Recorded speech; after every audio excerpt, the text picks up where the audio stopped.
Good evening, everybody, and welcome to the Brighton Town Board meeting tonight, December 13th, 2017. As always, it's a pleasure to have you with us, whether you're here in the auditorium or whether you are watching us remotely on either Cable Channel 12, our Community Access channel, or streaming live on the Town of Brighton YouTube channel. However you came here, or wherever you're watching us from, we're always happy to open our doors to your participation in our meetings. And so you can do so as effectively as possible.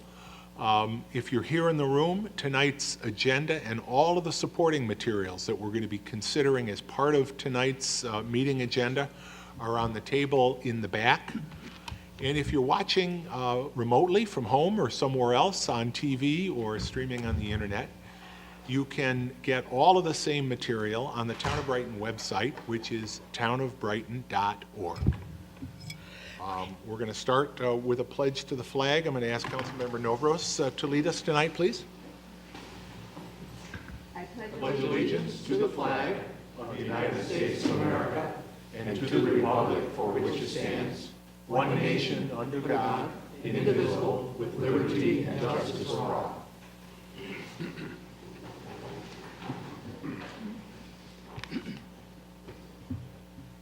Thanks, Louise. If you are watching us live on Spectrum, in the unlikely event you have a problem with the audio or the video on the live broadcast, please contact Spectrum at 756-5000. 756-5000 for any technical issues with the live broadcast. In case of an emergency, as I was just saying, this could be the safest place in town tonight. It's always good to see members of our Brighton Police Department, and we'll tell you why they're all here in just a moment. But if there is an emergency, you will hear the town emergency alarm system. If that goes off, please leave the room and leave the building immediately, either through the door to my right, marked with the exit sign, turn right, go down the stairs and out the back door of Town Hall and away from the building, or through either of the two double doors in the rear of this room, go through the lobby, go out the main front door of Town Hall, down the steps, and away from the building. Now, normally we start first with our open forum, but we have a special presentation tonight, and I'm going to ask Chief Henderson to join me at the podium. Supervisor, Captain Klein and Mrs.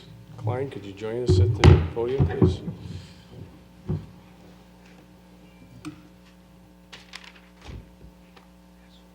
So the last town board meeting, we had a promotion and a retirement, and we're starting this town board meeting with a retirement, retirement of note.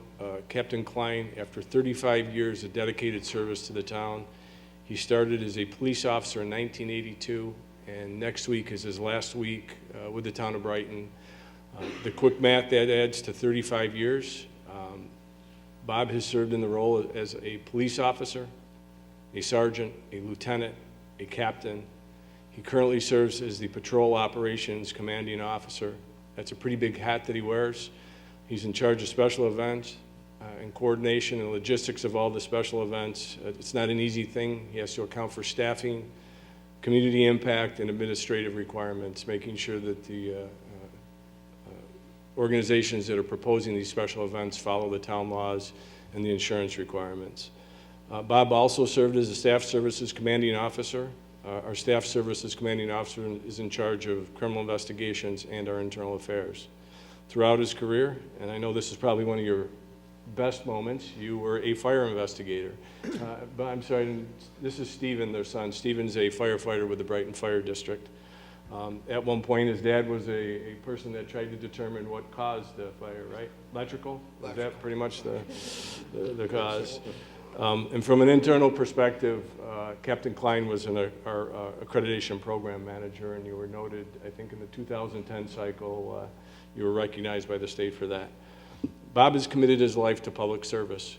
When he's off the clock from a police officer perspective, he's on the clock as a volunteer firefighter. He served a number of roles in the Pittsford Fire Department. He's a past chief. He's a current vice president of the organization. And you often tell a story about a civil service exam. Had you been 2 or 3 points higher, you would have been in the right line where you were a firefighter, but you ended up in the left line as a police officer. Kelly Klein is the fire marshal in the town of Pittsford, so public service is what the Kleins are all about. And as I mentioned, Stevens with the fire department here in Brighton. So with Bob's departure next week, there's going to be a significant void in the administration of the police department. He'll have really big shoes to fill. In retirement, Bob will have more time to spend with Kelly and their 3 grandchildren. Bob, I want to thank you for all that you have done and all that you've done for the Brighton Police Department. I'm going to read a plaque to you in a minute, but it's been my honor to work with you, and thank you for all that you brought to the table. Thanks. So the plaque states, Certificate of Appreciation to Captain Robert Klein on the occasion of your retirement and in recognition of 35 years of dedicated service to the Brighton Police Department. You have demonstrated your dedication and commitment to the members of the community of the town of Brighton and to the town of Brighton Police Department by serving in a variety of roles. You have served in the capacity as a patrol officer, crime scene technician, sergeant, lieutenant, captain of operations, and captain of staff services. You were instrumental in the development of many departmental policies and procedures. It is with gratitude and respect that we acknowledge the significant contributions you have made throughout the past 35 years. Congratulations.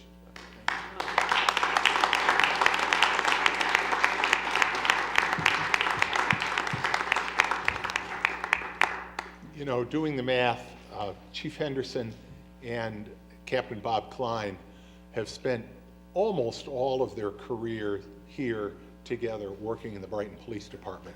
The mark that you, Bob, and you, Mark, have left on this outstanding group of men and women just can't be underestimated. The police department here in Brighton is second to none.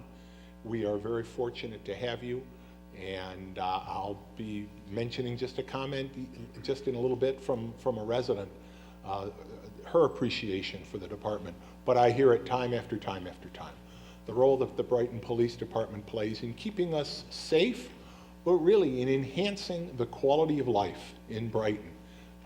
You can't put a price on that. And Bob, the role that you have played as a leader in the organization for so many years, you've been accessible, you have worked with all of us on so many projects. It's just not going to seem the same without you around. But your family, you and your family, the commitment to service, you know, we always talk about it, but it's true. Who runs in when everybody else is running away? Well, the men and women of fire, the men and women of police. So we are grateful for your service. We're going to miss you, and we wish you all the best. Thank you. And to show that, and to make sure that you come back and, you know, fill this up every now and then, we do have a Town of Brighton coffee mug. We do have a Town of Brighton pen. Yes, thank you. And so we want you to use it right here. Thank you, sir. Thank you. Thank you. The microphone is yours. Well, 35 years is a long time. As I commented to Mr. Maley out in the lobby, I was looking at the wall out there, and I have somehow survived 4 town supervisors and 3 police chiefs. Mr. Wiles hired me 35 years ago, and Chief Gene Shaw at the time. You know, 35 years, you look back on it, it goes by very quickly, but you also look back that, you know, you have some fond memories, but you also have some not so fond memories.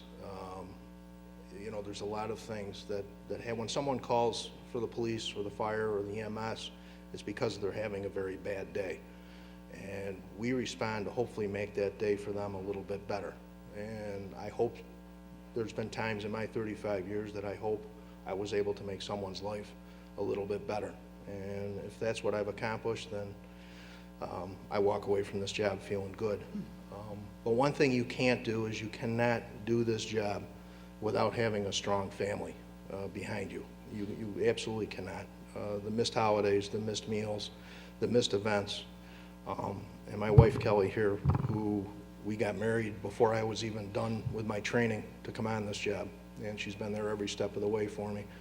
And of course, as you heard, my son and my daughter both went into public service I think my son went into the fire service because the night we brought him home from the hospital when he was born, I got called to come into work because there had been a fatal fire up in the north end of town, and I had to come in and assist in investigating that fire. So he came home from the hospital, I went to work, hence he became a fireman. Maybe there's a correlation here, I don't know. But I love them very much, and again, I have 3 grandchildren now, beautiful grandchildren, 2 of whom just came along this past summer, and I look forward to spending some more time with them. To the men and women of the Brighton Police Department, it has been my honor and a privilege to work with each and every one of you. You are the most professional people on this planet. You are the best people on this planet. And I want the town residents to know that these folks are out there every day, 24 hours a day, 7 days a week, giving their all. And when they dial 911, they are going to get the best of the best. And there is no doubt about that in my mind whatsoever. A good leader is only as good as the people that he leads, and they are the best. They make the job so much easier because they're there every day. And I love all of you. You're great people, and I'll never forget you. And so with that, I want to thank the town board for allowing me to do this job. It truly has been an honor. And for the residents of the town, please don't take it for granted, the police department. They have a very difficult job. And say thank you once in a while, give them a pat on the back, because they really need it. It's a difficult times we live in, no matter whether it's the town of Brighton or whether it's New York City. It doesn't matter. The threat's always there. And we need to be vigilant for it. And they're always out there all the time doing that. So thank you very much.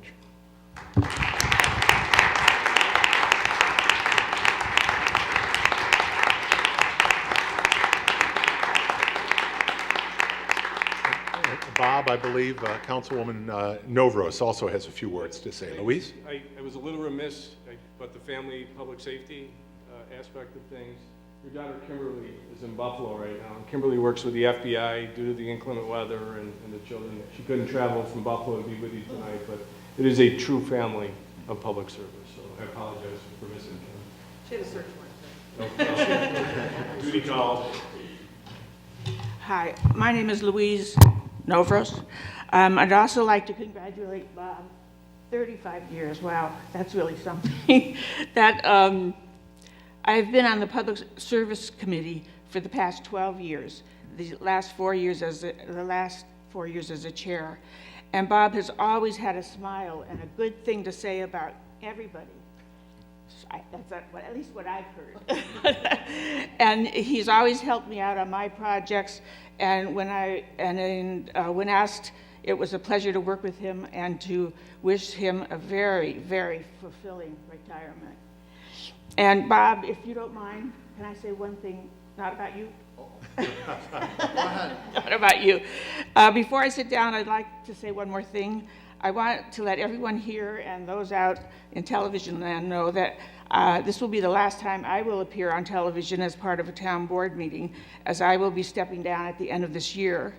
And I have loved my time as a town board member and have tried my best to listen to the residents and to everybody that has anything to do with Brighton. And I've taken your suggestions to heart. When people asked me about what we're going to do about cleaning up the streets, I started Clean Sweep. Then I asked, what can I do with all the papers I have? I started the shredding, and then same with electronics.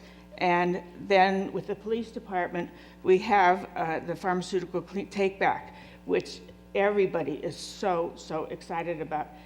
And the thing that I hear the most about, though, that I did was put a left-hand turn lane and when you're exiting the library. People just love that, and they say every time I have to turn out of the library, I thank Louise. So thank you for sticking with me, and if you need anything, I'll still live in town. I'll still be around. Thanks.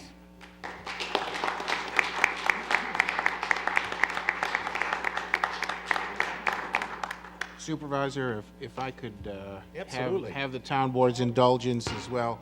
Captain Klein, just one sec. Yeah, no. We've known each other for quite some time, going back many years, decades actually.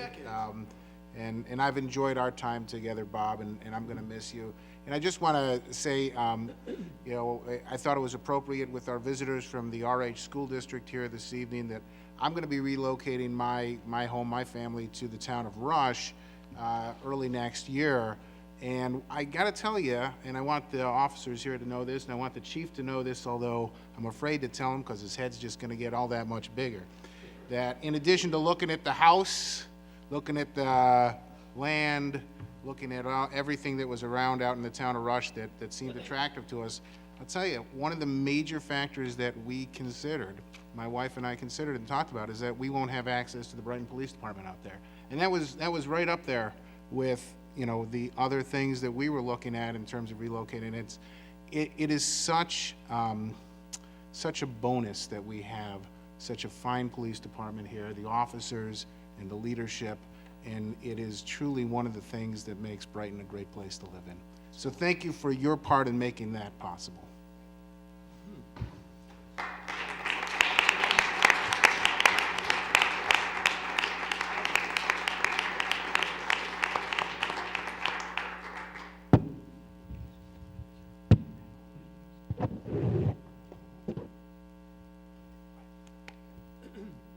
Thank you all. Appreciate it very much.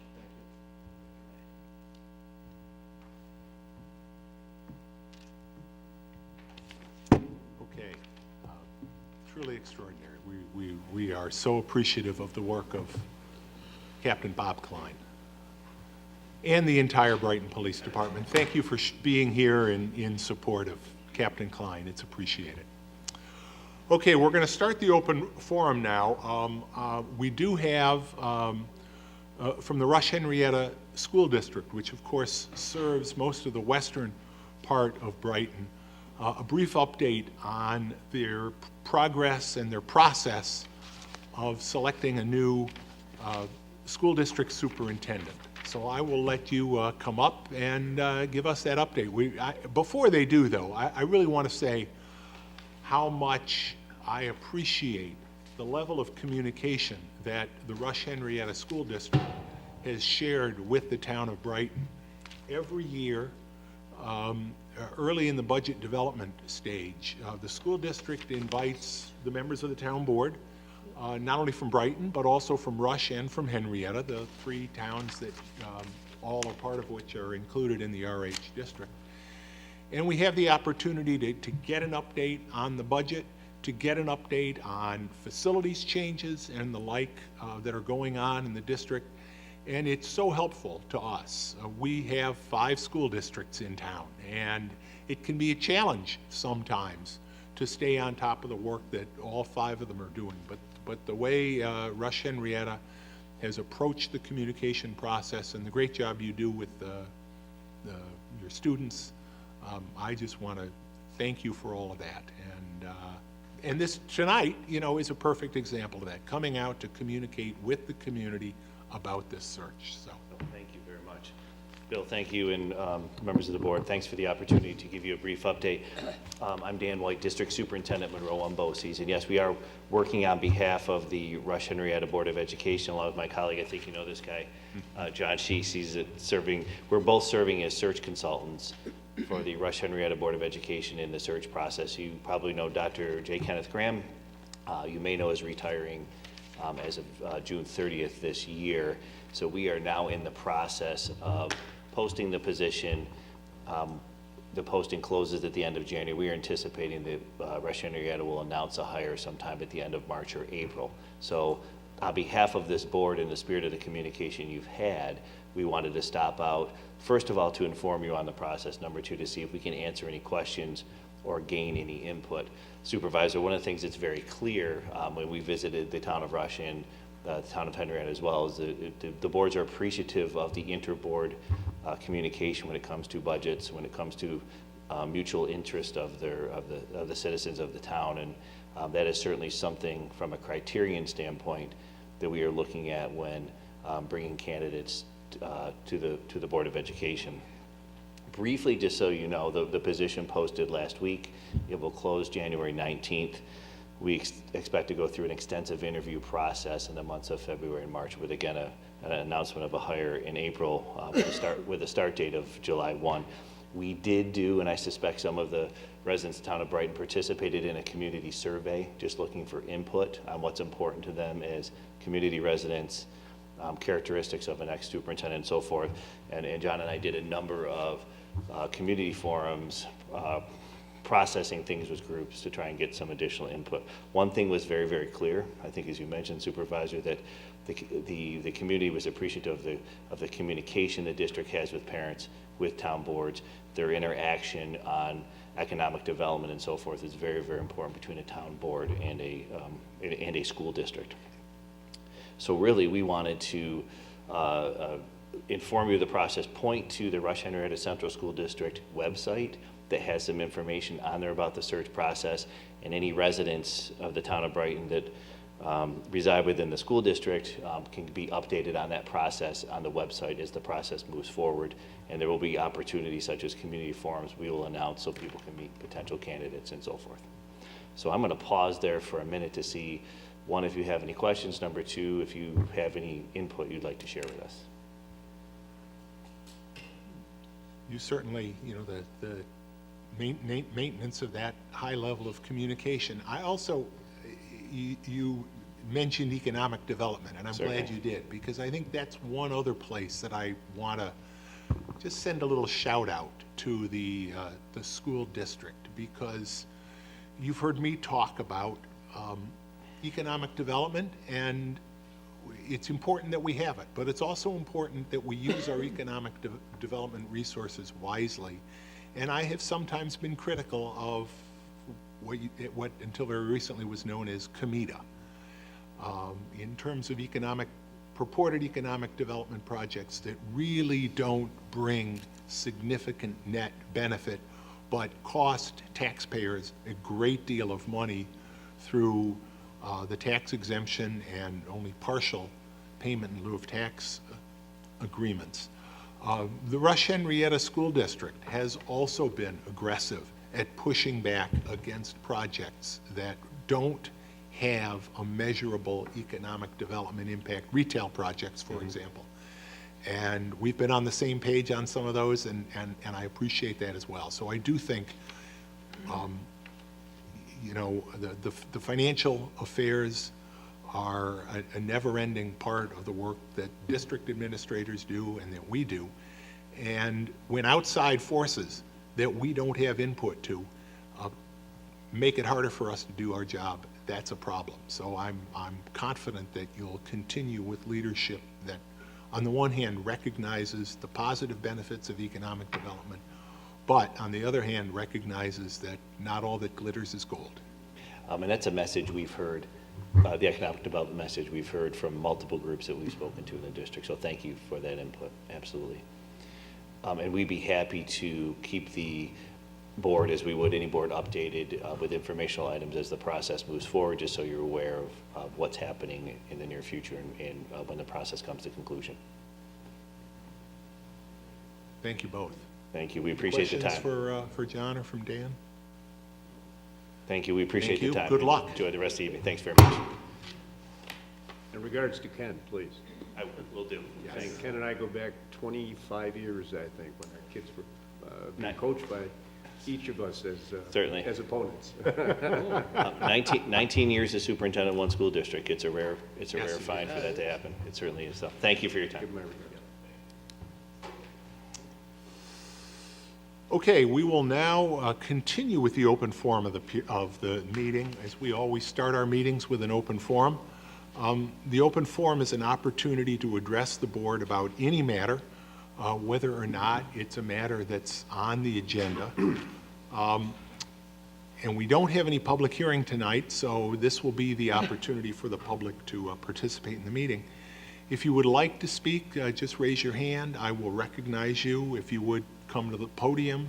When you do, please state your name and address for the record. Please direct your comments to the board. If you have written comments you'd like to have included in the record, please give them to the deputy town clerk who's here tonight, and he will make sure that it's part of the record. I would ask that you not discuss matters involving the employment of town personnel. I also want to mention, because I believe a number of you are here to talk about the East Avenue lane reconfiguration pavement diet. And I appreciate your commitment on that. I was at the meeting that the DOT held out at Allens Creek School, as was Supervisor Bill Smith from Pittsford. And both of us have written letters that will be included as part of tonight's meeting to Kevin Bush, the Regional Director of the State DOT. Both of us support the pavement diet. The traffic counts are such. We did it with South Clinton Avenue with what are generally higher traffic counts, and that worked very well. I say we're generally supportive of the pavement diet because both of us, I think, share the concern that many of you that are here tonight have, which is that as currently configured with 11-foot lanes and a 3.5-foot shoulder area that isn't wide enough, according to the state, to be marked and signed as a bike lane, we're missing an opportunity to move in the direction of complete streets, to move in the direction of making sure that our arterial highways in town are safe not only for cars but also for pedestrians and for cyclists. So copies of those letters will be included. I think both of us have, I know I have spoken with Mr. Bush, and but I'm looking forward to hearing what all of you have to say about the project tonight. So with that, the open forum is open, and is there anyone that would like to address the board? Ray. I think there's people here that should get more, maybe more important things, but I rise tonight. My name is Ray Tierney, and I live at 820 Corwin Road. And I've said many times since I retired, there's two things that are pretty special when you retire. The first is when you're on the plane coming home or driving home, you don't have to go to work the next day. That's number one. The second thing is, no matter what you do outdoors, you can do it according to the weather, not according to your day off. But I'm going to add a third thing, and that is that you get to come and welcome people into the club. And tonight, actually, it was a double header. Bob Klein just left, and I heard everyone wish him well. And so I'm here tonight to just speak for a couple of minutes about someone else who's retiring. And I'm going to break two of your rules, Bill. The first rule is that you're supposed to speak to the board, not to the community. I'm going to speak to the community also. And the second rule, I'm losing it right now, but I'm going to be breaking it, whatever it is. I'm here tonight to wish Louise well. And Louise Novros, when I first met her 30 years ago, I believe, a long time ago, she touched upon some of the things that she will be remembered by in the community since she's been on the town board, and those being Clean Sweep and the different recycling programs.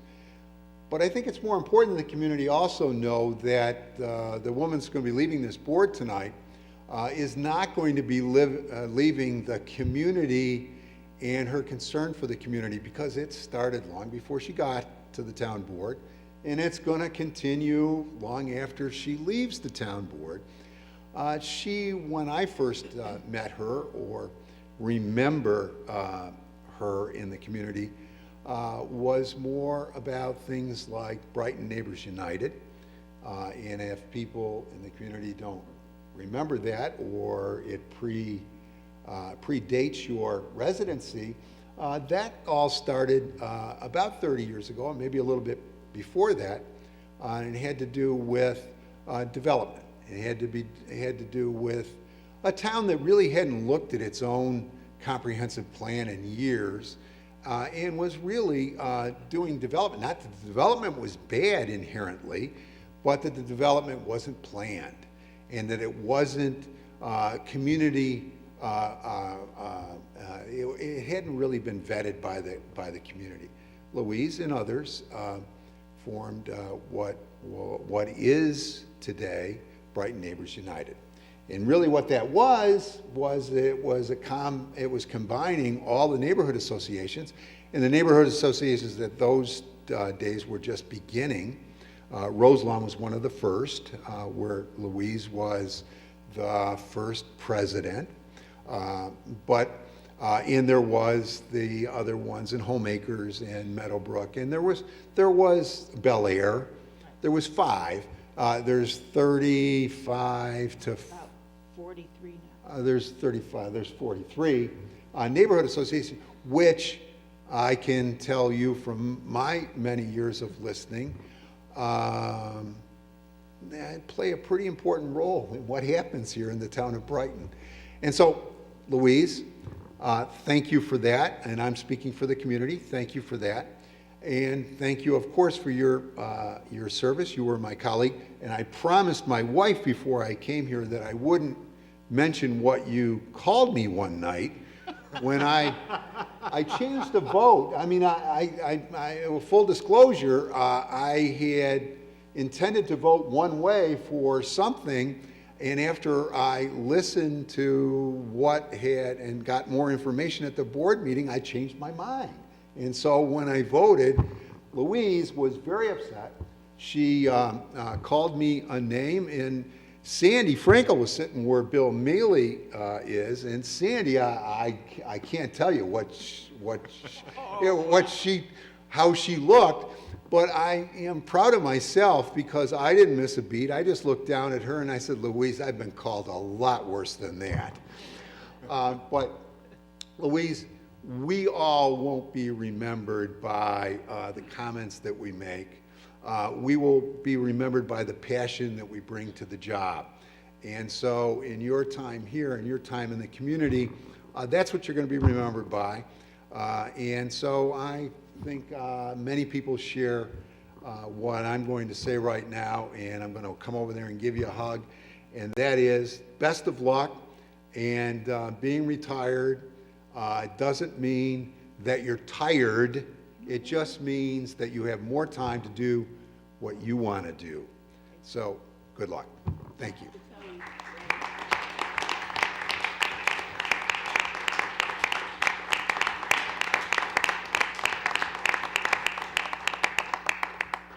You that about 2 months ago, I was getting my hair done, and Ted Spall, who's a developer, was getting his cut before me, and Ted was the one that Brighton Neighbors United started by opposing the Meridian project at first. And I said, "Hi, Ted, do you remember me?" And he said, "Scars." So I think we did make a lasting impression, and there were 5 of us, and we called ourselves the Marge Canal 5, because we would meet down there and we would make all our plans and stuff, and it was a very exciting time. Well, we will, tonight is the last regular evening board meeting. We will have one more board meeting Wednesday, the 27th, 2 weeks from today, but that's as we traditionally have done in the middle of the holiday season, an afternoon meeting. But Louise, tonight was Bob's recognition, and we will have some recognition from the town for you that night. So stay tuned and come on back, everybody. You can applaud Louise in her service one more time in 2 weeks. Thank you. Anyone else that would like to speak during the open forum? I saw you had your hand up first.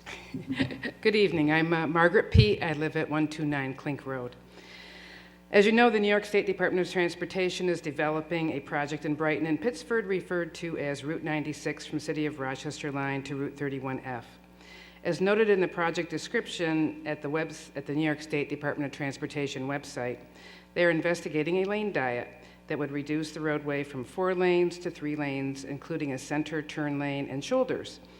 Our understanding of the current New York State Department of Transportation concept is that each of the 3 vehicle lanes would be 11 feet wide as opposed to the current 10 feet wide lanes, and that 3.5-foot bicycle lanes would be available at the road edge in both directions. Color Brighton Green supports transportation infrastructure that will provide safe travel for non-carbon emitting vehicles such as bicycles, and we're very pleased that the New York State Department of Transportation is proposing bike lanes. Bicycle infrastructure is critical to encouraging residents to reduce their carbon footprint to meet goals that the town of Brighton is developing for its climate action plan.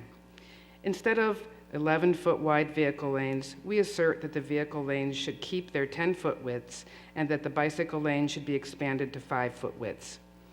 This will provide a greater margin of safety for bicycle riders and is much more likely to encourage people to use their bikes to get to important destinations along the East Avenue corridor. This would be particularly helpful for students of St. John Fisher and Nazareth colleges and residents of Brighton headed to other parts of the town, the city of Rochester, and the village in the town of Pittsford. In addition to the 5-foot width of Route 96 bike lanes, we also assert that it is critical to provide road markings to designate the bike lanes and to ensure that any catch basins on that roadway be installed at grade to minimize bicycle instability along the roadway.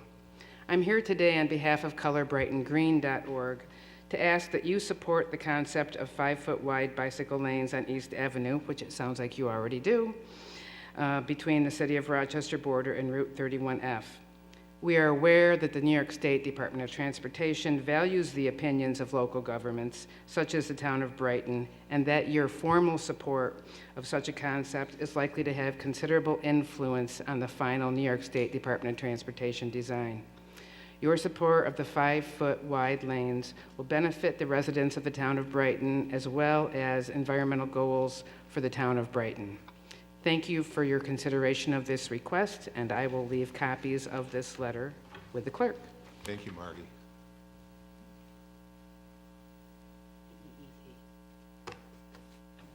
Is there anyone else that would like to address the board during the open forum? Robin. I'll get Robin and then you, Jackie.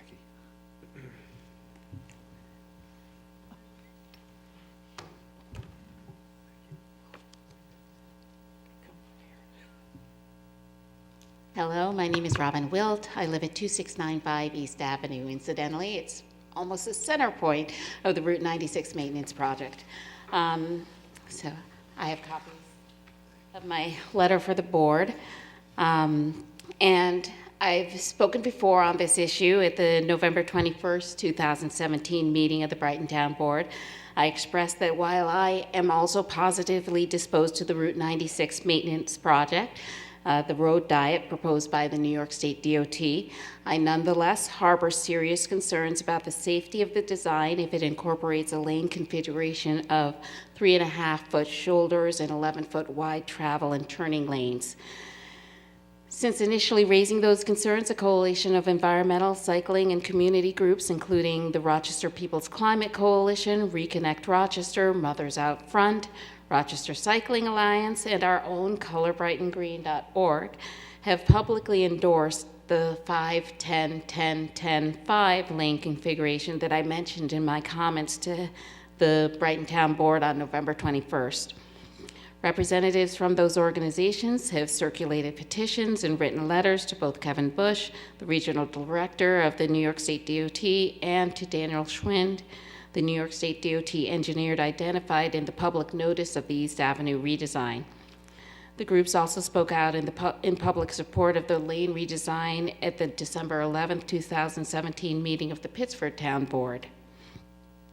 I have appended to my letter a copy of the December 7th, 2017 letter to Mr. Bush from Pittsford Town Supervisor Bill Smith, who is also a proponent of this change to the lane configuration on East Avenue. Supervisor Smith emphasized that the 5-10-10-10-5 lane configuration would comply with Pittsford's active transportation plan. I would tend to agree that this configuration, in addition to being safer for all users of East Avenue, would also conform nicely with the envisioned Brighton plan for improved sustainability. Supervisor Maley is copied on Supervisor Smith's correspondence, as are State Senators Funke and Robach. In addition to writing letters, interested Brighton residents and representatives of the aforementioned coalition groups will be meeting with members of Assemblyman Morales' staff on December 19th, 2017 to advocate for the revised lane configuration. I've heard about concerns raised by members of Brighton staff in the context of the Sustainability Oversight Committee regarding the ability of buses to adequately maneuver in 10-foot lanes. I would respectfully point out that East Avenue currently accommodates and has for some time at least 2 RTS bus routes and countless school buses without incident.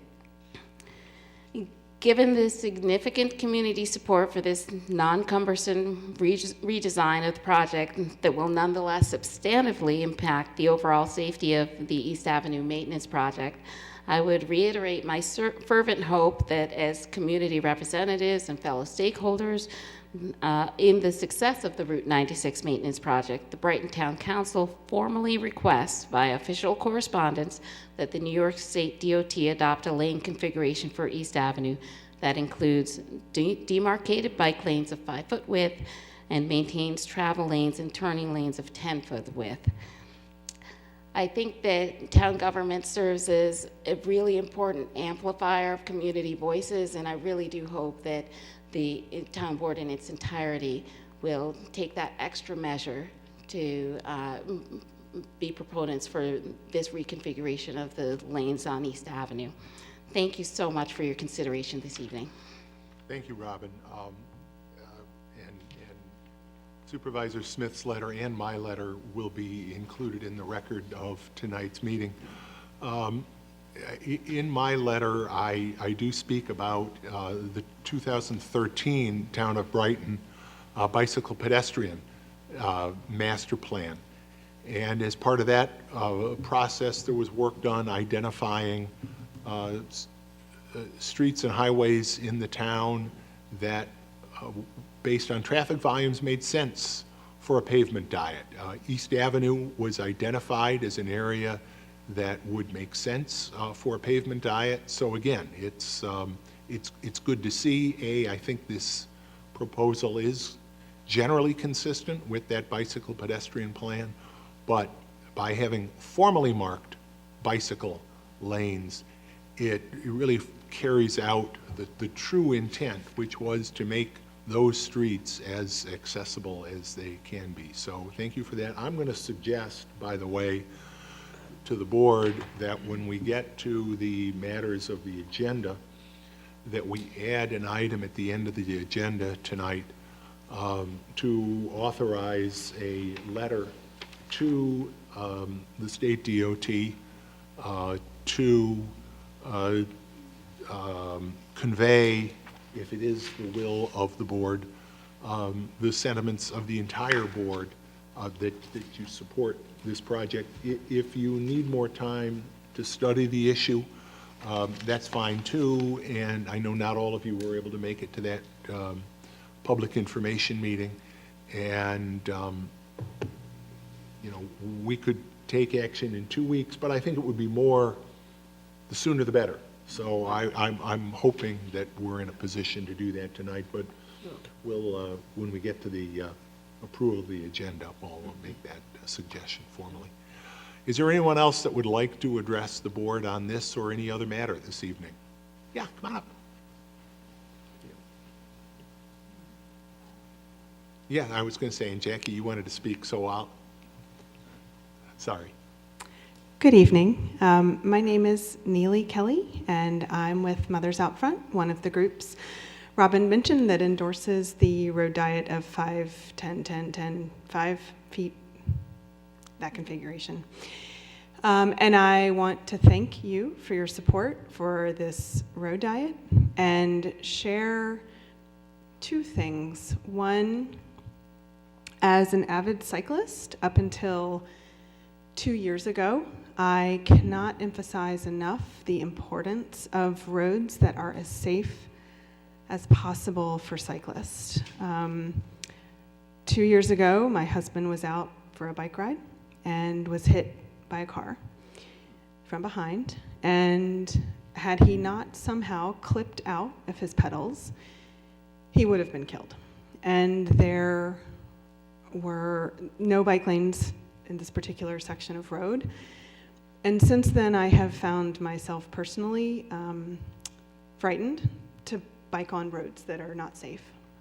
So I just want to, again, thank you for your support, encourage you to move forward to push for this change to make roads safer. And the other point that I'd like to emphasize that I haven't heard yet is the opportunity that this one particular section of road has to sort of shift the culture of cycling in Rochester, in that it is a main thoroughfare into the city. It's not some side street.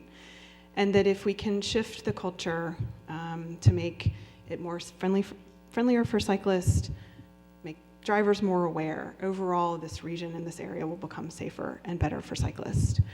And I don't think I mentioned this yet, but I'm not a Brighton resident. I live in the city, and so I just don't want to take up any more time. Just thank you for your support, and there are folks in the city that are hoping you do this as well. Thank you. Thank you, Neely. You know, that last point is an interesting one because one action can change the culture. I would just suggest that the Brickyard Trail here between Elmwood Avenue and Westfall Road has really, the success, the use that that trail has gotten has really changed the culture, and so many people now appreciate the opportunity to be here in what is sort of on the urban end of the suburban spectrum, and yet be able to get away on a trail like that. And I think the culture, if it's a good word, that sending an example of how through the complete streets concept of incorporating multiple modes of transportation. And this may not satisfy all of what would be considered by urban planners to be a complete street, but a street that safely accommodates bicycles, pedestrians, and automobiles is a more complete street than one that doesn't. So that's a great observation. I thank you for that. Anyone else like to address the board? Yes, Jackie. Hi, I'm Jackie Marchand at 2340 Elmwood Avenue. I just walk right over here. I don't even have to ride a bike. But I just want to add my comments to concur with Margie and Robin especially. And when I first went to the open forum for the 96, I forget what they call it now, but I thought, wow, this is great. It is going to be so much better than it was before. But they're only doing this, the DOT is only doing this because the road is in such poor shape right now and it has to be redone. We're not going to have this opportunity for decades to come. So if we're going to do it, let's do it as well as we can, and as inexpensively as we can. Changing the lanes to the 5, 10, 10, 10 doesn't cost us any more money and makes it way more safer. And we'll put, I mean, ultimately, my goal, and I think a lot of our goal in Reconnect Rochester and make Brighton green org, sorry, I forgot the name, is to get more people out of their cars and onto the streets, either walking or buses or bicycles. And I'm all for all of that, and whatever we can do to improve that, we'll lessen the traffic all the more. So I just want to say that this is our one opportunity for a long time. And I probably won't be here at the next meeting, so I want to say, Louise, it's a pleasure. I am lucky enough to be in her neighborhood and in their neighbor association. She's probably the first neighbor I ever met when I moved in 30-some years ago myself, so it's been a pleasure. Great. Good luck. Good. Thanks, Jackie. Anyone else? Yes.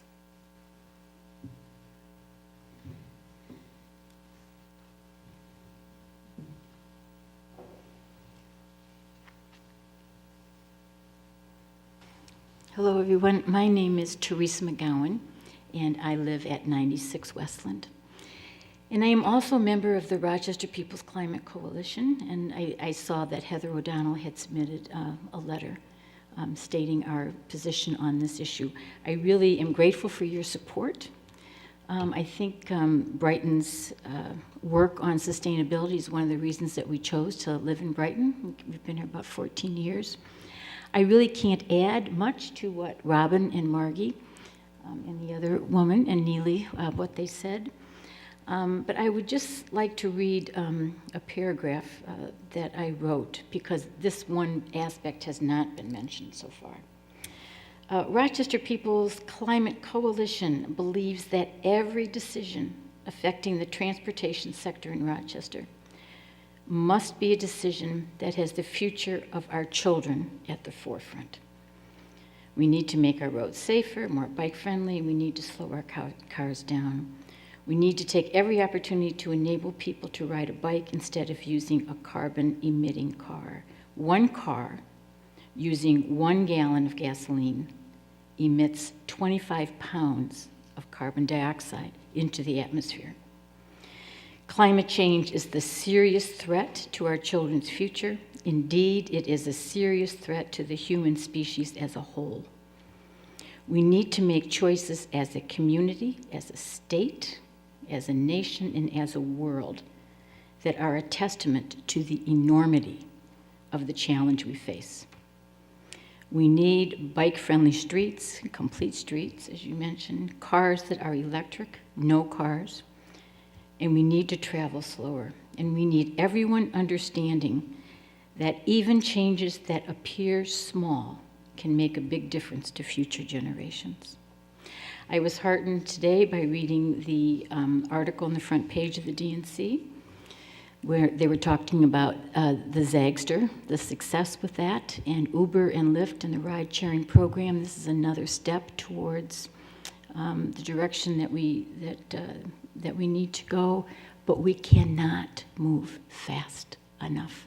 On the same day's paper, today's paper, they mentioned how much faster the Arctic is melting.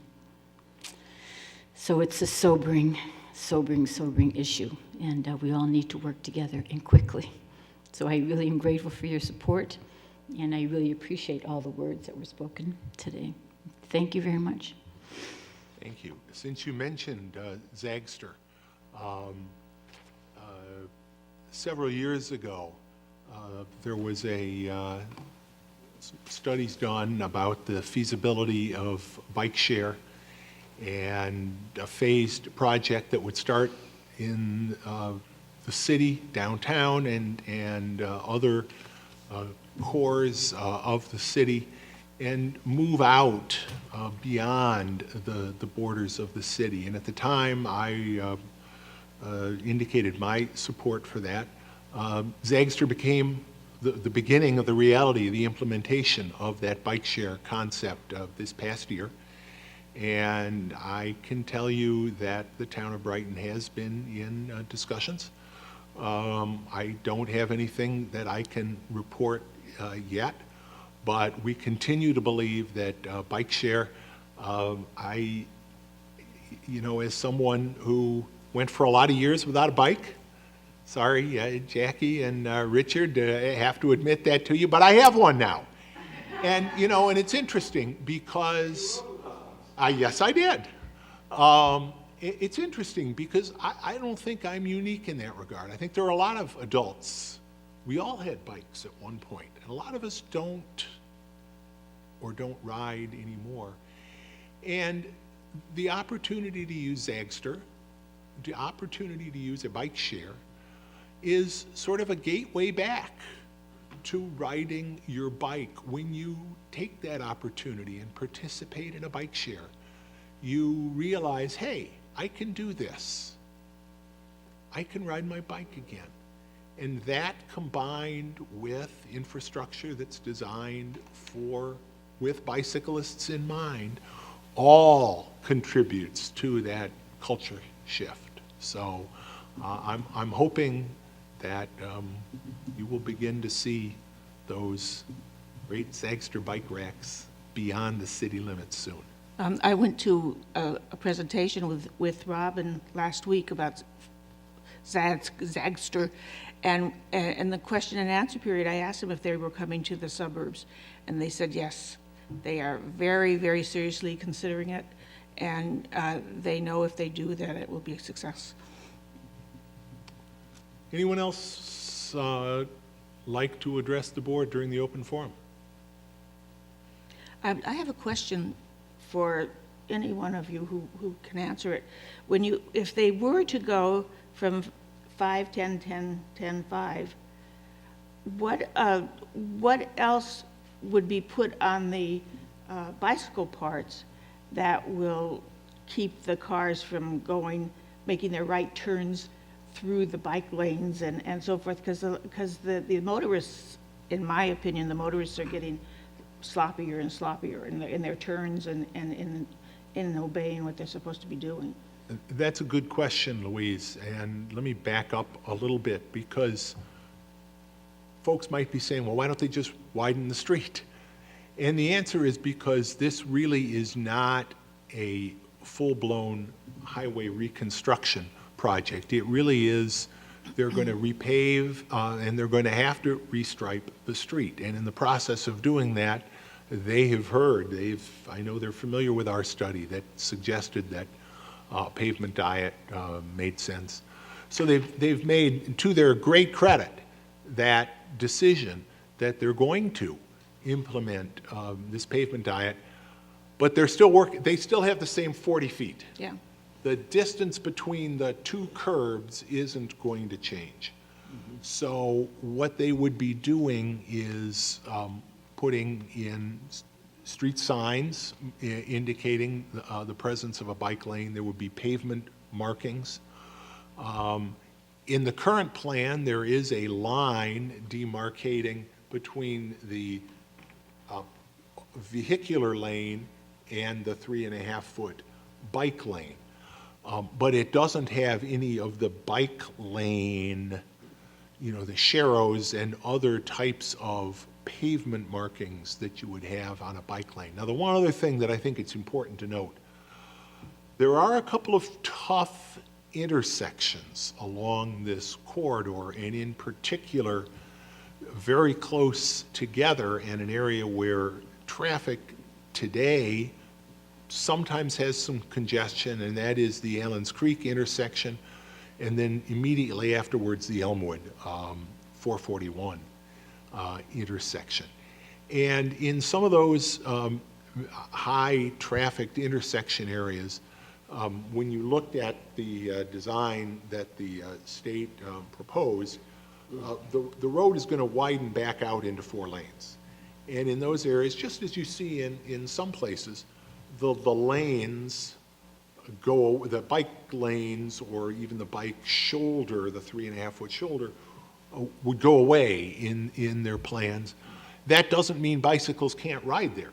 Bicycles obviously have the right today to share the road, and motorists have an obligation when driving past a bicyclist to maintain a safe distance. New York, unlike some other states, doesn't specify that distance. Many states specify 3 feet.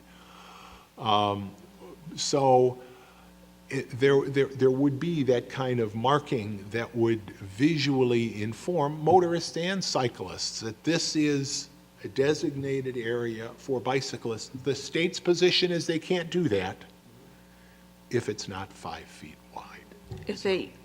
But if it's 5 feet wide, there would have to be a lot of no parking signs too, because if it's that wide, people may think it's a parking lane. Well, parking and bike lanes are an issue, and I would anticipate that there would continue to be no parking there. Neely, did you want to, if you could come up to the microphone just so the TV audience can hear you? Sort of an answer to your question, Louise, about cars turning left and cutting off cyclists. I've lived up and down the East Coast for the last 12 years before moving to Rochester. Well, 4 years ago, so 10 years before that. The DC area Connecticut on the I-95 corridor, New York City and Boston, the Boston area. And I have actually, and I cycled in all of those areas, commuting and for recreation. And I have found the drivers here much more dangerous than in those incredibly urban areas. And I am assuming, and there may be data to back this up, I don't know it, I can't reference it, but the culture, because there are more cyclists, cars are more aware. Yes, cyclists can be more aggressive, but when you make roads, when you start to begin to make roads more bike-friendly and the visibility of the signs, drivers become more aware. Driving in the Rochester area is incredibly easy, and people can be lazy, and they're not paying attention.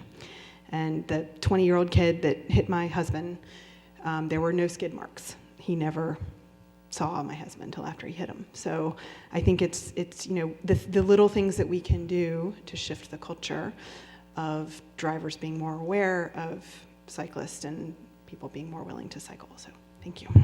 Thanks, Neely. Is there anyone else that would like? Yes, sir.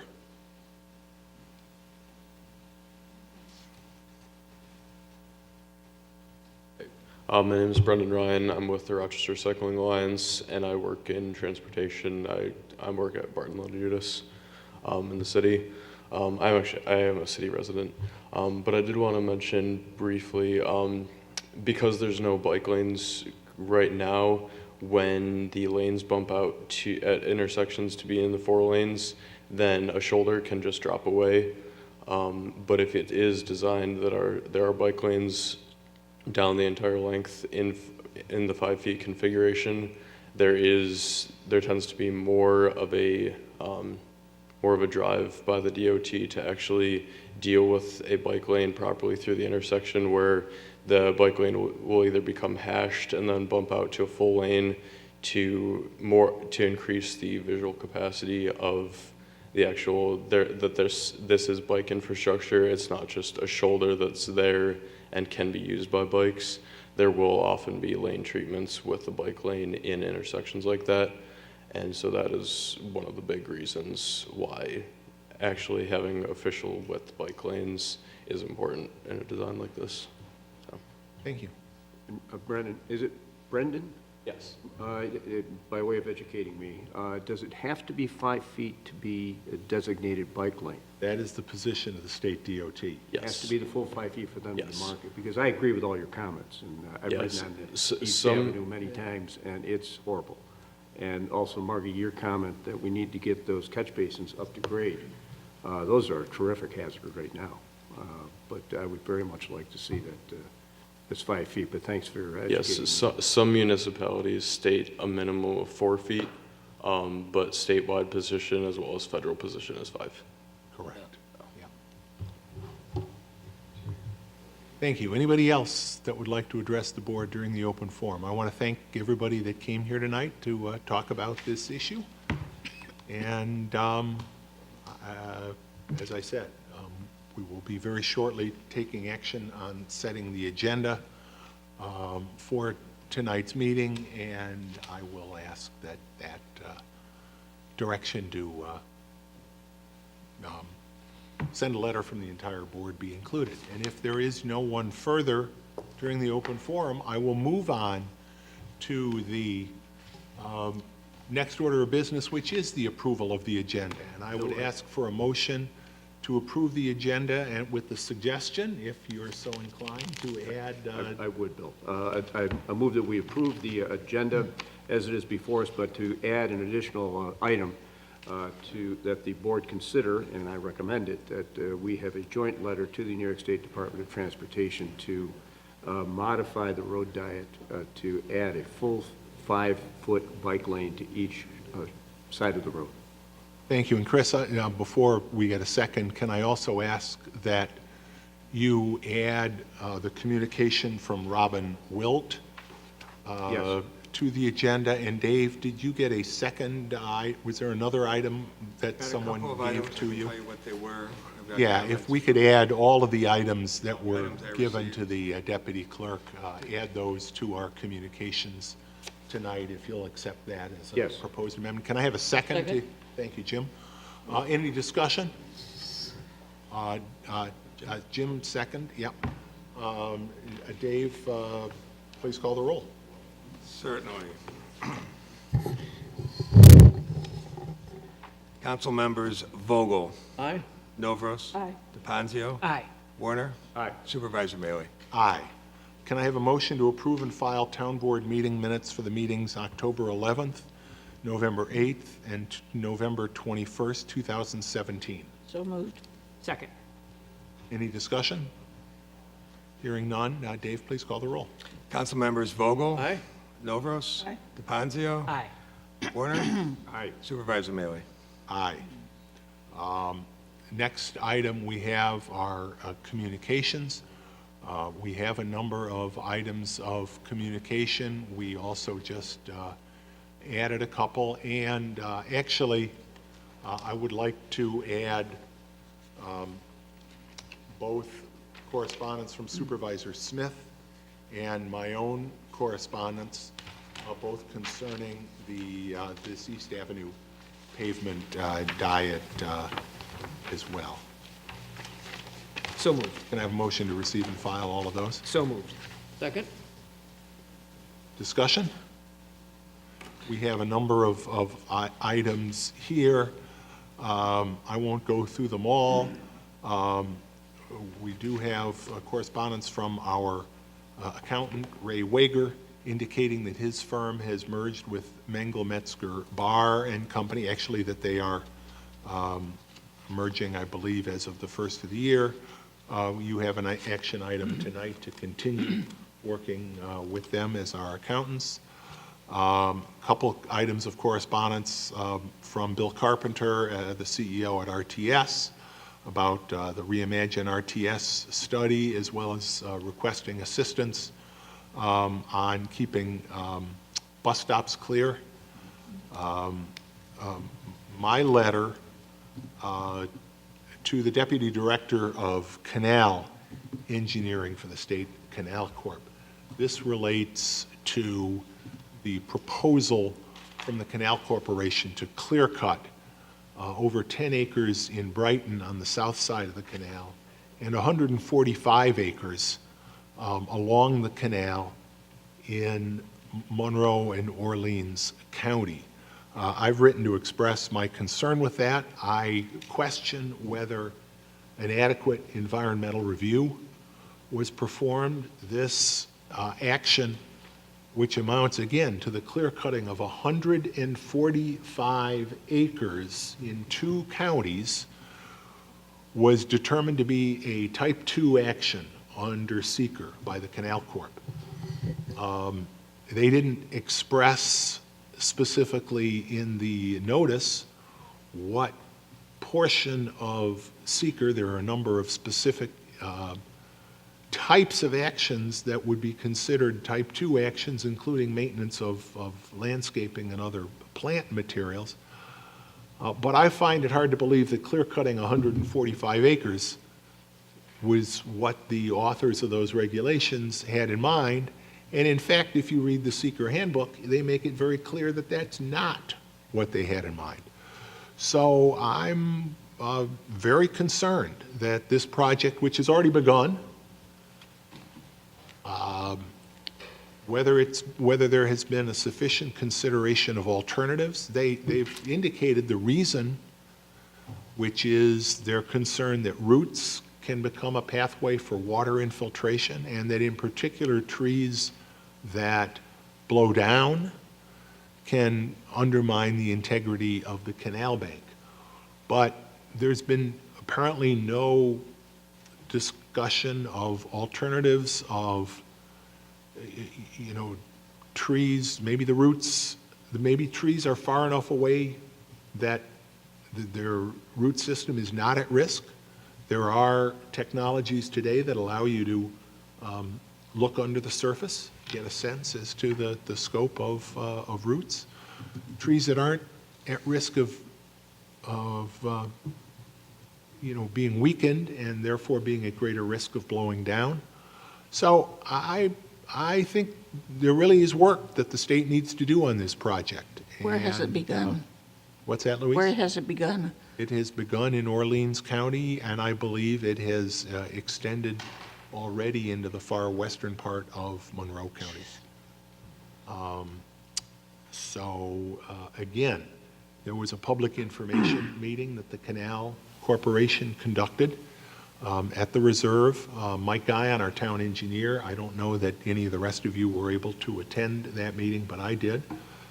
And Mr. Goebel was there, and he was willing to talk, but there wasn't any indication of any willingness to look at alternatives. So I think there again, I have expressed my concern with the project as it stands, and I hope they will voluntarily choose to re-examine. I hope they'll stop work on the project while they re-examine seeker. I believe they have not complied with seeker on this project. That's a serious problem, and I'll just leave it at that. And Bill, our last Sustainability Oversight Committee meeting discussed this at length as well, and Mike Guyon has drafted a letter to be signed by all members of the committee, and the Conservation Committee has joined in this as well, expressing concerns, just these sorts of concerns. But beyond that, if in fact the Canal Corp is intent on clear cutting or removing anything, that they be very cautious about what they plant in place of these items, and that they be indigenous species and not just random things, and certainly not just grass. Because the habitat that's going to be removed by this clear cutting is really a significant impact, even beyond just the visual. That's a habitat for all sorts of ground animals, and that whatever is replaced should similarly be of the nature to provide that similar habitat. I also don't know what their ongoing plans would be for maintenance of that area. Would they plan on mowing it?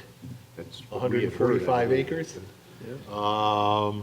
Obviously, just that process is a carbon-intensive process. If not, you know, I mean, maybe they're not. But again, we don't know. So There was a group that met on the canal last week, I believe in Pittsford, that were protesting it. It was on television, and I don't know, it was, you know, probably about 20 people or so. yeah, that's correct. I was out of town and couldn't be there, but I have been in communication with the leaders of that group, and so They won't we'll see even, where it goes. they won't even consider a moratorium until it's studied? They've begun the project. That's, Okay, we have a motion and a second to receive and file those items of correspondence. Any further discussion? Hearing none, Dave, please call the roll. Supervisor Mayor, before I call the roll, did you want a recap of all the pieces that I'm adding, or just call them? Well, we have the ones that are listed here on the agenda. We have correspondence from Robin Wilt. Yep. You have some item, at least one additional item that one of the You added. speakers, and everybody has at their place a letter from Supervisor Smith dated December 7th, and a letter from myself dated December 13th. Right. Both relating to the East Avenue. Right, I received the two things from you, from Kevin Bush, and then your response. I've got Louise's comments that were submitted, I've got Margie Pete's letter, I've got Robin Wilt's letter, and Teresa McGowan's letter from the podium. All those comments were all from the podium, so just to be clear, okay? And if you could call the Absolutely. roll. All right, sorry for the interruption. Councilmember Vogel. Aye. Councilmember Novros. Councilmember DePonzio. Aye. Councilmember Warner. Aye. Supervisor Maylor. Aye. Committee reports. Chris, Community Services? Community Services Bill, our next meeting is next week, Wednesday, the 20th of December at 9:30 a.m. at the Brookside School Recreation Department. Thank you. Finance, Jason?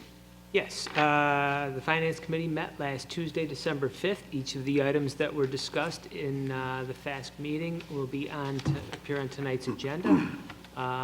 Additionally, we did discuss We did discuss a request for the town board authorization to amend the town's crime liability coverage limits and to purchase a separate cyber liability policy, and also to amend the town's crime liability coverage limits and purchase a separate cyber liability policy, and that's going to go over to our consultants, Holforth, in order to review as far as the cost of the premium and the available coverage, if that's in our best interest. And I anticipate that'll be coming back to us for future action. Yes, yes. And our next meeting will be next Tuesday, December 19th. We meet at 3:30 in the afternoon in the Stage Conference Room, and the public is invited to attend. Thanks, Jason. Louise, Public Safety? Public Safety met this past Tuesday morning. In the open forum, Jeff Hamburg from Hemingway addressed the committee regarding excessive speed and increased traffic on his street. Chief Henderson stated the traffic data has already been collected, but more data will be collected in the future as the weather allows. A discussion was also held regarding various traffic calming measures such as speed humps and the installation of sidewalks. The supervisor, though, stated that cost of setting up a sidewalk district, sidewalk installation costs, and the subsequent yearly tax to the residents would probably be prohibitive, but they would look into it further.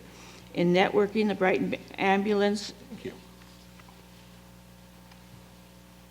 the Brighton ambulance reported 470 calls for the month for a total of 5,260 calls for the year to date, with a 90% Brighton volunteer ambulance coverage. A discussion was held regarding problems with the current response protocol between BVA and AMR regarding coverage for assisted living facilities located in the town of Brighton. The Brighton Fire Department has had 2,493 calls year to date, up 250 from last year. A new fire truck has been delivered to Station 3.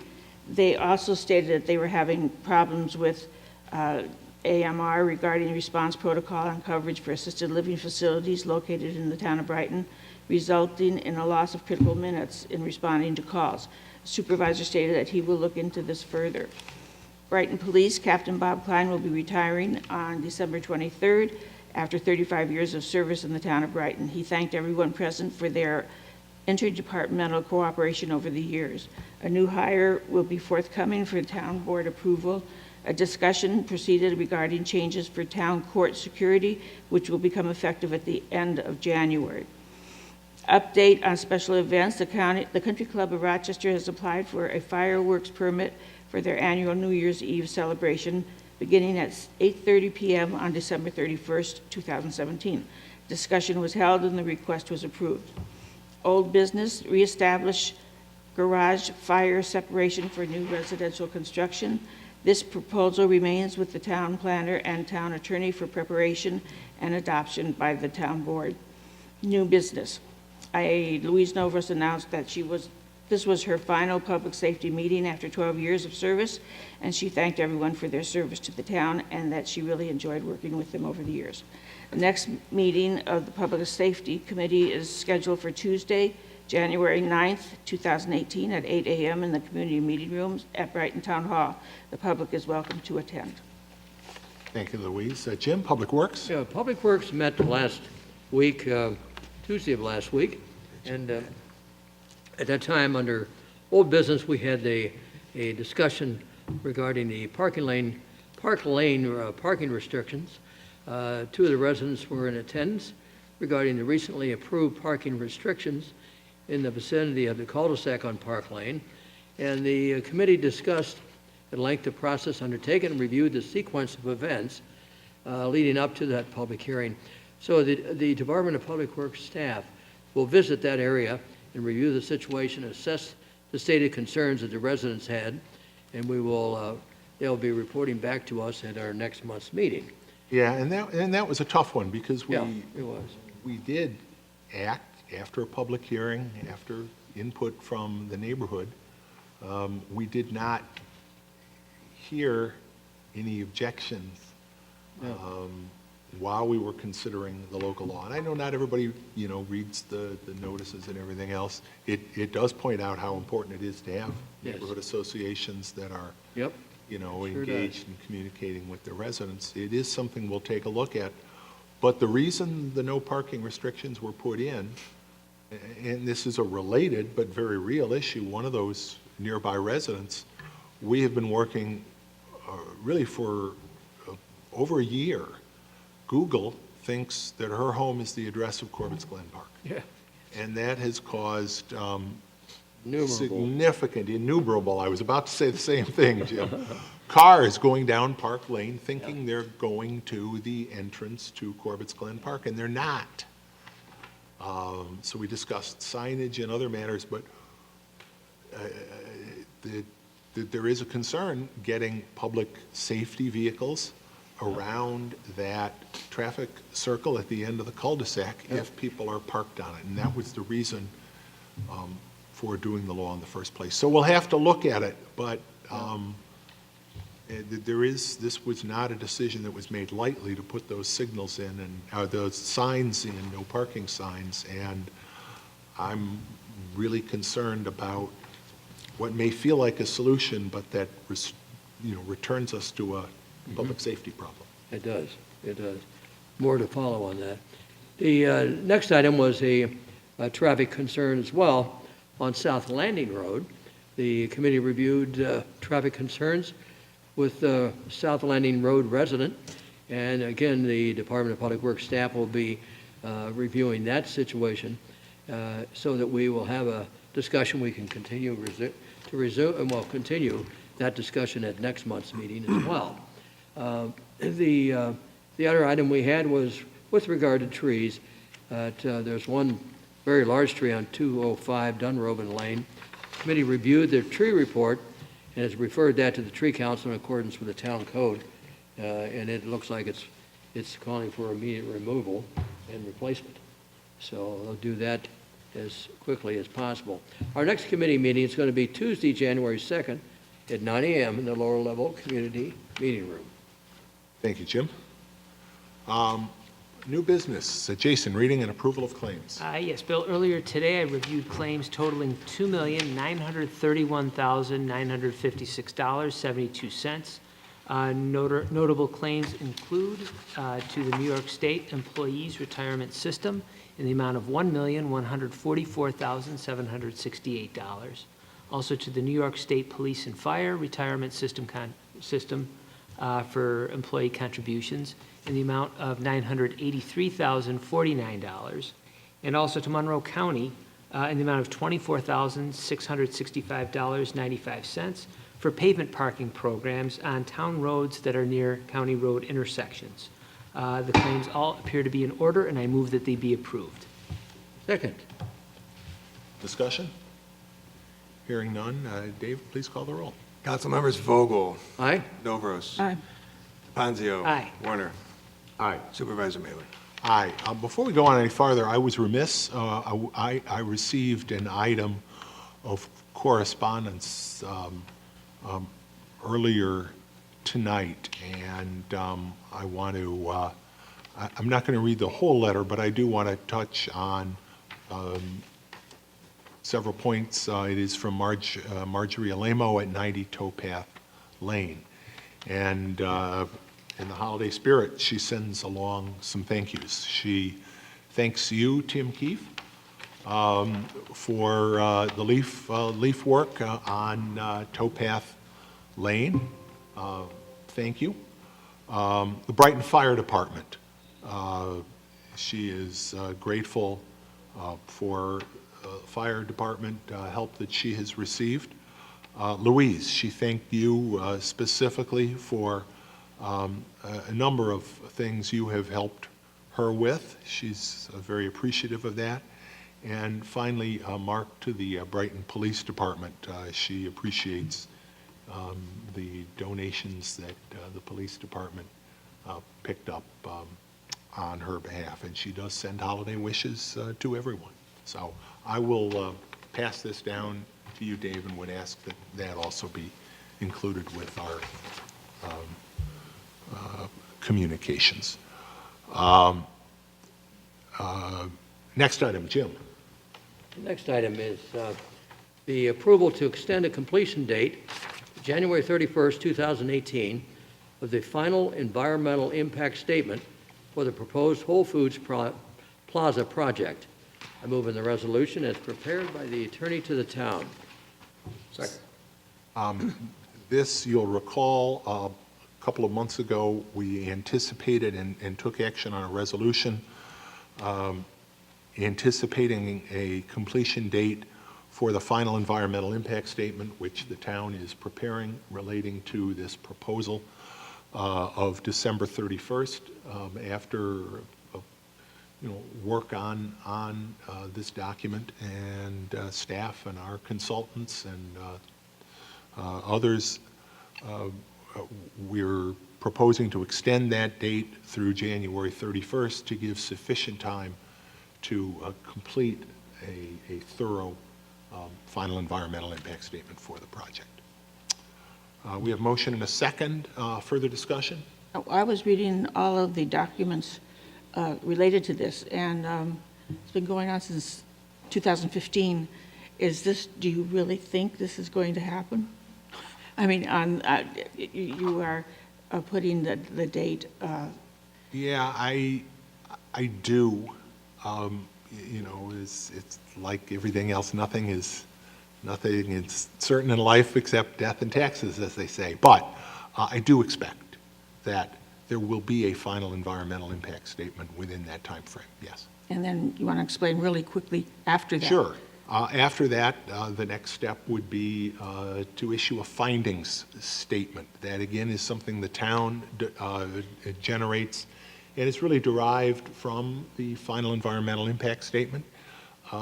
It is a declaration by the town as to whether or not the project, the environmental impacts of the project have been sufficiently mitigated. If additional changes are required, those can be noted in that finding statement. And that is the document that concludes the environmental review of the project. And that's an important document because it gives guidance to the board when time comes to make a final decision on the substance of the project. But following the completion of a final environmental impact statement, the public hearing on the incentive zoning proposal would be reopened, and the public would have the opportunity again. I think this will be the fourth public hearing, I believe. I think there were two on the, well, actually more than that, because there were public hearing on the scope. There have been a number of public hearings, and that's important. That's how we do things, with public input.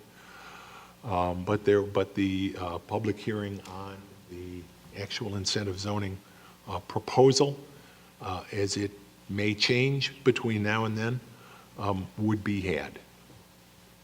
That's a very thumbnail sketch, but I think it sort of summarizes next steps. That's a good question, though. We have motion and a second on that. Anything further? Hearing none, Dan, or not Dan, Dave. I knew I'd do that eventually tonight. David, would you please call the roll? Certainly. Council members Vogel, Aye? Novros, Aye. DePonzio, Aye. Warner, Chris. Aye. Supervisor Mealy. Aye. Chris, next item. Next item is to authorize acceptance of a Community Development Block Grant, CDBG grant, awarded to the town of Monroe County to provide funding for the American Disability Act improvements to the Carmen Clark Lodge at the town park at 777 Westfall Road. I move that we adopt the resolution prepared by the attorney for the town before us. Second.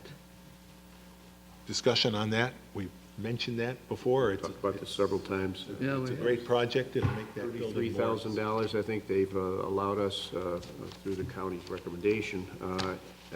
So very needed improvements over there to make it very accessible. And we'll be Particularly doing other work out there. coordinated that with the Windows parking and lot, stuff, the yeah. windows and the roof, I believe. Yeah. But that lodge is used quite extensively by veterans for several events, and those are going to be Polling very place. worthwhile. It's a polling place, right? Been on our CIP too for Yep. quite some time. Yep.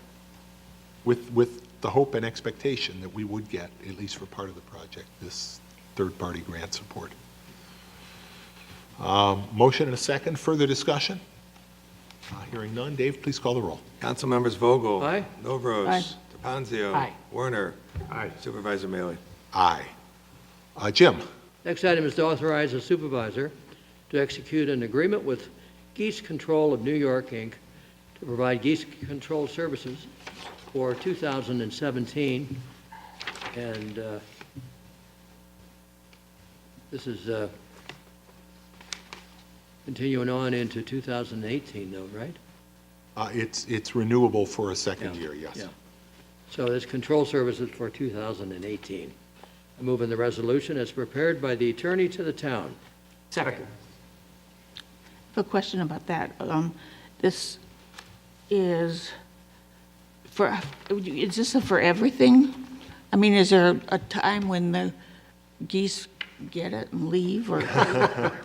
It only, I've been trying to let them know that they were not welcome, and every year that has come up is a sustained budget item, so they're not getting the message. I mean, $650 a month for how many months a year? it covers 11 months. They shut down July for molt. That's when the geese lose their feathers, or, That's when they go to sleep for a month or something? well, they don't go to sleep, but they're Go to not, pasture. Well, they're not, not frankly, flying. they're not flying, and frankly, it would not be humane no, it would not. to conduct It would those operations during that time. They couldn't fly away, which is what they Yeah. do now. I believe the total, based on what I'm seeing here, is $4,550 for Yeah, the it's year. not 11 months of the year. It's 7 from months. April through November, except July, Yeah. yeah, 7 months. But I mean, it really is ongoing, just. It is. Yes, And, continuation. and It's important, really. it is, the impacts when geese are there unchecked we hear about it. I mean, have the people that live around there seen a difference? Yes. Anybody heard? Oh, yeah. And I recall, it was really a hazard out on the playing fields there. If you were wearing cleats, you tend to pick up some of the, we'll call it detritus. Detritus. Detritus of the. That's a nice. But after the control went into effect, there was much less droppings on the fields at Meridian. And this is for several parks as well. This is for the Lac DeVille area, Meridian Center, and Buckland Park, as well as the town park on Westfall Road. Okay, good discussion. We have a motion and a second. Anything further? Hearing none. David, please call the roll. Council members Vogel. Aye. Novros. DePanzio. Aye. Werner. Aye. Supervisor Mealy. Aye. Chris? Next item is to authorize the supervisor to execute an agreement with Barrow Architecture PLLC to provide professional services to update and prepare cultural resources surveys for the purposes of landmark designation. I move that we adopt the resolution prepared by the attorney for the town before us. Second. This proposal was sent out to several organizations. Barrow was the only one that responded, but it is the recommendation to accept it. The services are important for us to continue the work of our Historic Preservation Commission, and Barrow Architects are one of the best-known firms with a historic background to their work. Further discussion? Hearing none. Dave, please call the roll. Council members Vogel. Aye. Novros. DePanzio. Aye. Werner. Aye. Supervisor Mealy. Aye. Jim? Next one is to authorize transfer of funds totaling $574 to support the purchase of additional sign-making materials for the Highway Department. I move in the resolution. It's prepared by the attorney to the town. Second. Any discussion on this? Hearing none. Dave, please call the roll. Council members Vogel. Aye. Novros. Aye. DePanzio. Aye. Werner. Aye. Supervisor Mealy. Aye.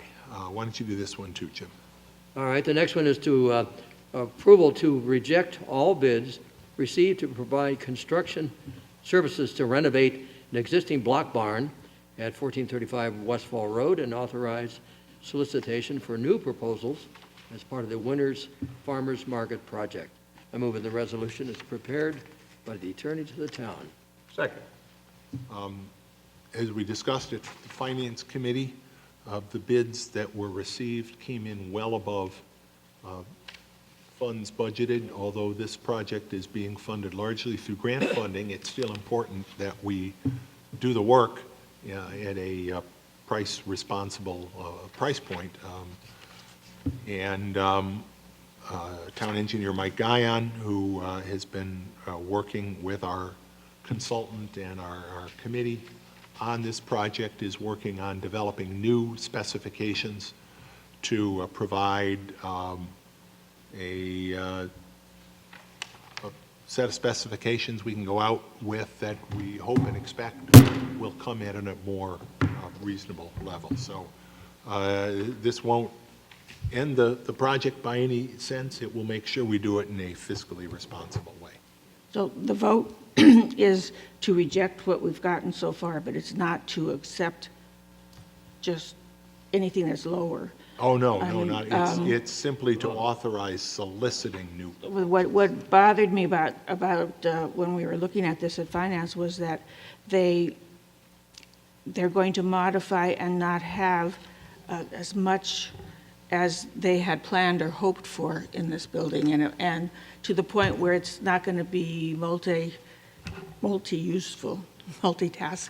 They won't be able to use it for as many different things as they had hoped for, which means you're going to have to put more money into a community center if you get one. I'm not sure that we know that for sure. The kind of things, one of the things, for example, that Mike talked about was instead of a standing seam metal roof, to do a more traditional roof. That was to generate a certain look and feel, but it appeared to be one of the expensive elements of the project. There are some things that may, there's a question about accessibility to the upstairs.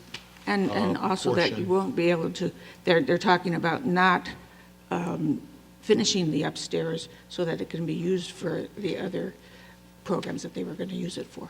Or for storage. I don't know how likely it is that actual programming would be upstairs, but certainly availability for storage. They're proposing some changes in how the facility would be heated rather than the floor. Yeah, the original was talking about radiant heat, which is quite expensive to install. It's a wonderful system if you can afford it, but also the second floor had accessibility issues if it was actually going to be used by the public. Right, they were going to put we would have to have had an elevator they or were something. talking about that on one of the sides, and therefore it would be able to be used for some of the programs. And so if you're cutting down $300,000 or more, you're going to have just for the market, which is only going to be used once a week. Well, it will not just be used just for the market. It'll still be an open space that's It'll be available for any usable group to many, use. many. Yeah. But it'll be heated and so forth. So, I certainly believe, and Mike recommends, that we take this action because funding this project within the budgeted money, and in particular within the grant funds that we are going to have available is important. So, Well, yes, it's recommended that we reject this. That's what's the recommendation for now. well, it's also his recommendation that he be Get new bids. authorized to solicit new bids. New bids. If you'd like to amend the proposal, not to direct him to do that. I would agree that we should reject this and look at new bids and then we will vote again, not me, but it'll be vote again on the other bids to see if they were. That's exactly what this Right. resolution would authorize doing. Yep. We have a motion and a second. Further discussion? Hearing none. David, please, that's two. Please call the roll. Okay, Sandy, I'm sorry. Touche, well said. Well played. Council members Vogel, Aye. Novros, DePoncio. Aye. Warner. Aye. Supervisor. Aye. Bailey. Jason. Yes, the next matter seeks to authorize the supervisor to execute an agreement with Municipal Solutions Incorporated to provide professional services relating to fiscal advisory and general related services for 2017 and 2018. I move we adopt the resolution as prepared by the attorney to the town. Second. We have worked with Municipal Solutions on our debt financing for a number of years, and I know Suzanne has been very pleased with their efforts. I don't know whether you need to add anything, Suzanne, but this is your... Spoke some a little bit at the meeting, the Finance Committee. I mean, I am happy with their services, and it's, have a lot set up, I guess, with them already, so it makes it a little easier. And they've always been very reasonable. They typically don't charge you extra for They do not. phone calls. Not at all, the like. and they're always very responsive and what we available to want. help all the time. Good. Further discussion? Hearing none. David, please call the roll. Council members Vogel. Aye. Novros. Aye. DePonzio. Aye. Warner. Aye. Supervisor Mealy. Aye. Again, Jason. Yes, the next matter seeks to authorize the supervisor to execute a letter of engagement with Raymond F. Wager CPA to provide 2017 year-end auditing and policy compliance services as needed for 2018. I move we adopt the resolution as prepared by the attorney to the town. Second? As we discussed at Finance several years ago, we solicited proposals from other accounting firms in town. Ray Wager's firm's proposal was the lowest, but just as importantly, we had a track record of working with his firm. They've done a great job. Again, I think Suzanne would say that they don't start running the clock when you get on the phone with them. They've always been very responsive, and this is the last year of their pricing commitment that they made to us in that proposal. Now that they've merged, is that going to be an issue going No, forward? I don't, We'll have to see. they're all staying. I mean, certainly, you know, you want to hope they're merging with a larger firm. Those of us that are attorneys at the table know the Mengel Metzger Bar firm that they're merging with. And Quality firm. yeah. Just know, I joined a larger The good firm, news the is- rates went up. Yeah, and that's always a possibility, and that's, you know, one of the reasons we'll want to think about whether we go out in future Well, years. continue But to the solicit good bids, and we'll news see what is that comes the in. principals of the firm that we deal with on a regular basis are all continuing with the new firm. Employees are continuing. It's still going to be Raymond F. Wager CPA, a division of Mengel Metzger Bar. We have a motion and a second. Anything further? David, please call the roll. Council members Vogel. Aye. Novros. Aye. DePonzio. Aye. Warner. Aye. Supervisor Mealy. Aye. I'll give you another financial one there, Jason. Sure. The next matter seeks to authorize the supervisor to execute a renewal agreement with Holforth Risk Management Company to provide continued independent risk management consulting services for 2018. I move we adopt the resolution as prepared by the attorney to the town. Second? Discussion? Holfoth, for many years, has provided us unbiased, and when I say unbiased, they're not an insurance agent. They're not looking for commissions. They are compensated on an hourly basis. Again, they've been, I think, more than responsible in their billing practices, and the firm has provided us with a lot of very, very pertinent advice over the years. We have a motion and a second. Further discussion? Hearing none. David, please call the roll. Council members Vogel. Aye. Novros. DePonzio. Aye. Warner. Aye. Supervisor Mealy. Aye. Jim? Next item is to set January 10th, 2018 as a public hearing date for a proposed local law of 2018 Cold War Veterans Property Tax Exemption. I move in the resolution as prepared by the attorney to the town. Second. Could you explain that? Sure. Go for it, Ken. Thank you. I'll take it. Under New York State law, presently, there is an exemption allowed for veterans of the Cold War. It's in part of the real property tax law of the state of New York. And until this year, that tax exemption for real property taxes for those veterans was limited to a 10-year period of time. In order to make the tax exemption available to residents of the town of Brighton, back in 2007, the town board adopted a local law which put into effect that Cold War veterans exemption for veterans who own property and were qualified to take that exemption. And that's been on the books since 2007. Just this year, the New York State Legislature provided an additional local option that would allow municipalities to enact a local law to eliminate the 10-year limit on that exemption.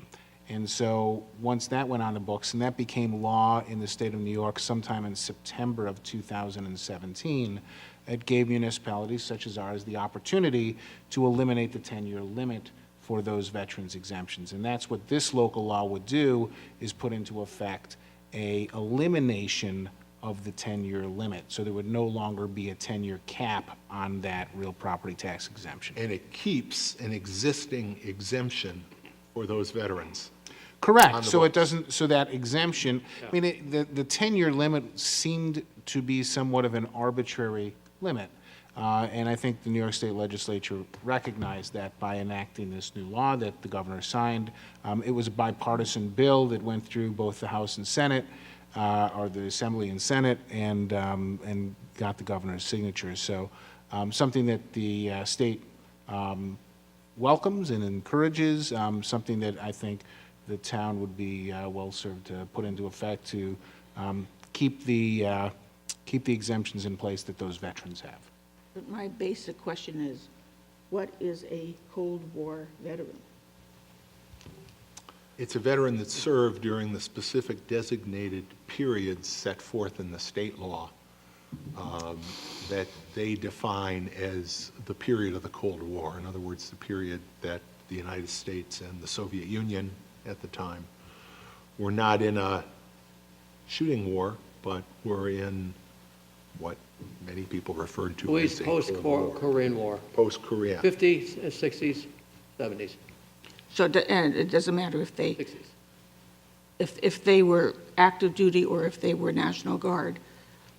Right. My understanding? Yes. That's the way I understand it. Yeah. If you give me just a minute, I'll pull up the definition that's in the statute. That's what I'm pulling up right now. And again, I think the important, I mean, as we know, each one of these, there are many exemptions for disabled, for veterans, based on age. Each one of them, to the extent that a tax exemption is given to one group of people, there's an amount that has to be paid in tax.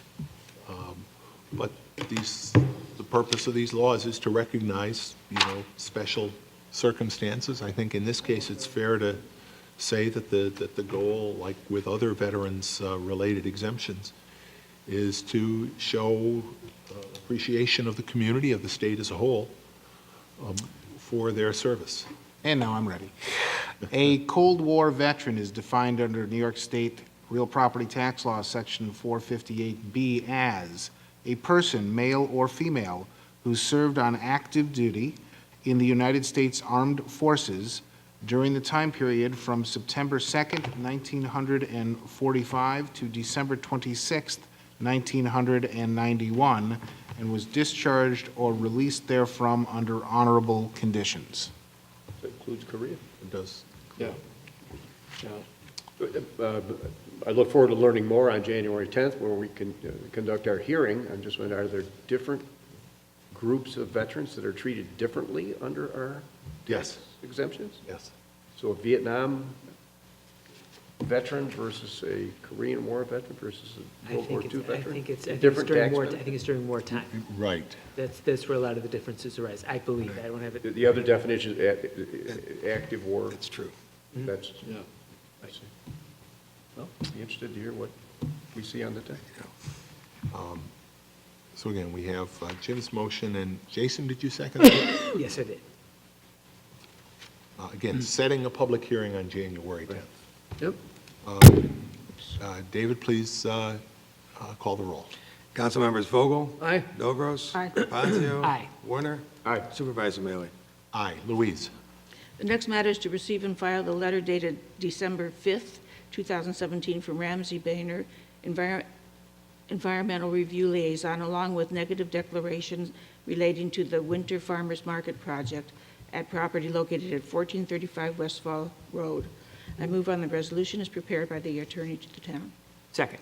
And this, we've talked about the winter market. This relates actually to the process of documenting our eligibility for the grant funding that we've been awarded. We have to issue this negative declaration on the redevelopment of the project, and Ramsey is doing so herewith. We have motion and a second. Further discussion? Hearing none. David, please call the roll. Councilmembers Vogel? Aye. Novros? Aye. DePonzio? Aye. Warner? Aye. Supervisor Mealy? Aye. Next item, Jason. Yes, the next matter seeks to authorize the supervisor to execute a renewal agreement with the New York State Teamsters Council Health and Hospital Fund to provide health insurance benefits to town employees through Teamsters Local 118 Healthcare Plan for 2018 and 2019. I move we adopt the resolution as prepared by the attorney to the town. Second. This is the vehicle through which we provide healthcare service under our labor relations contract with our Teamsters Union. That agreement has been in place for a couple of years and will extend a couple more years. The Teamsters have their own, the Teamsters Council Health and Hospital Fund. That is the vehicle that they receive their medical services. So this simply provides the medical services that we committed to in our collective bargaining agreement with those 7 Teamster members. Motion and a second. Further discussion, anybody?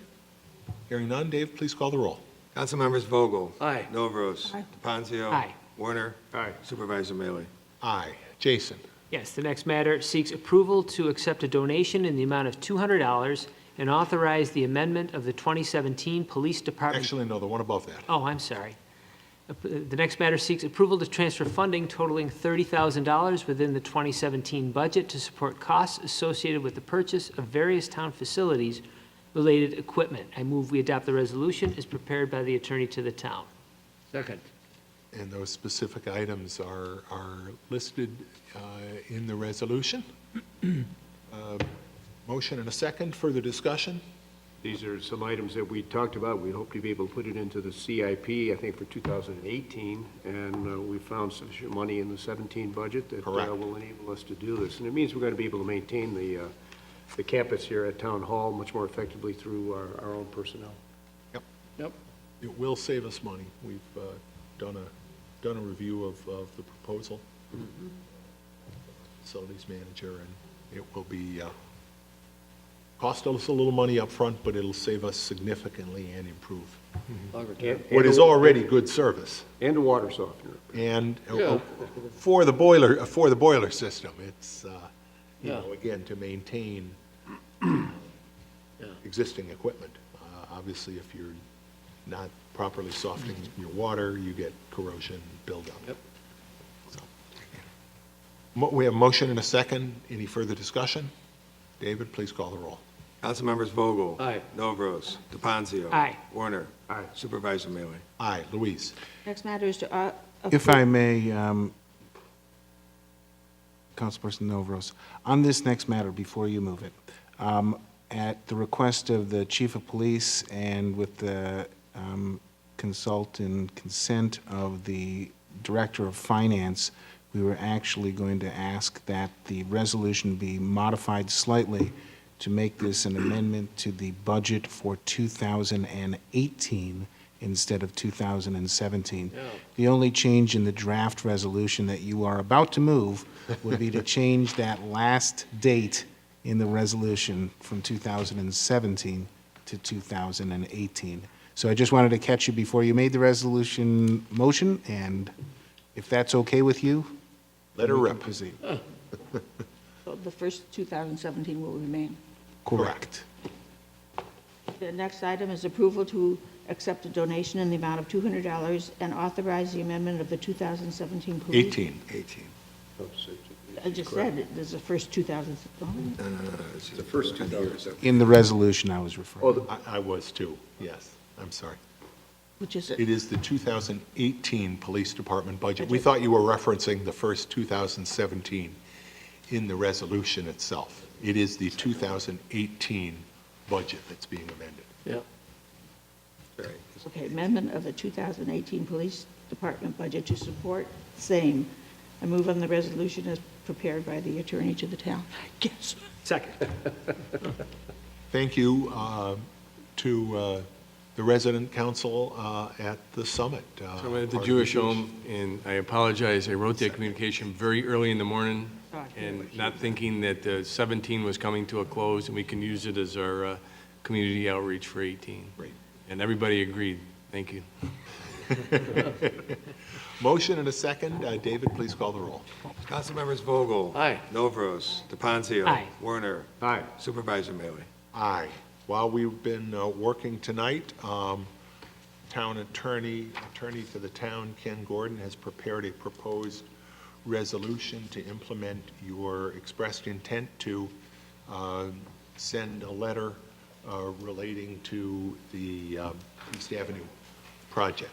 So I would ask for a motion to take that action, directing that a letter be prepared that you will each sign to the DOT concerning the East Avenue project. Chris? Bill, I move that we adopt a resolution authorizing U.S. Supervisor to draft, sign, and send correspondence to the State of New York Department of Transportation relative to the New York State Route 96 maintenance project, and recommend and formally request that, on behalf of the entire town board, that the state DOT adopt a lane configuration for that project that includes demarcated bicycle lanes of 5 feet in width, and which maintains travel and turning lanes of 10-foot width. That is the second paragraph of the council's resolution. The first paragraph, it talks about the fact that that was as suggested by council member-elect Robin Wilt, and also I would have thought this also in keeping with your letter of the 13th. And of course, this is a letter that all five of us, I would propose. Yep. But that language of the second paragraph, I believe, would be appropriate to adopt. Can I have a second, please? Second? Discussion. A quick question. I know that we referenced the road diet that took place on South Clinton Avenue. Do we know the widths of the shoulders and then the travel and turning lanes on that road? Is it the same 5, 10, 10, 5? So we could cite to that as an example that... It is not. Okay. It is not. When South Clinton... From Senator Keating down to Brighton Henrietta Town Line Road. When that was narrowed in connection with the reserve project, no, those side lanes are not marked for bicycle use. So it is not a 10, 10, 10, 5, 5 Okay. configuration. It's a pretty wide shoulder. It's an example to people who are concerned about going from 4 lanes to 3, whether that would, in concept, cause traffic congestion. Actually, over the course of the day, that stretch of South Clinton gets more traffic, according to the traffic studies we received, than the Brighton stretch of East Avenue there.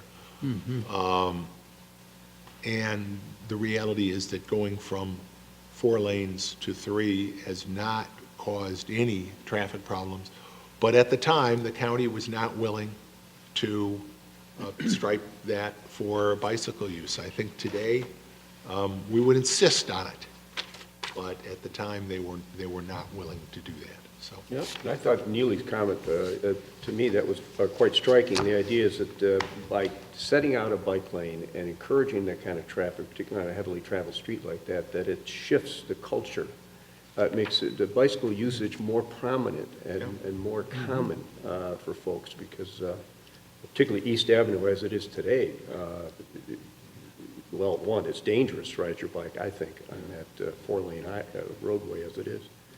One of the things nobody mentioned, by the way, but I think it's really relevant, one of the reasons it's dangerous is because a lot of people speed.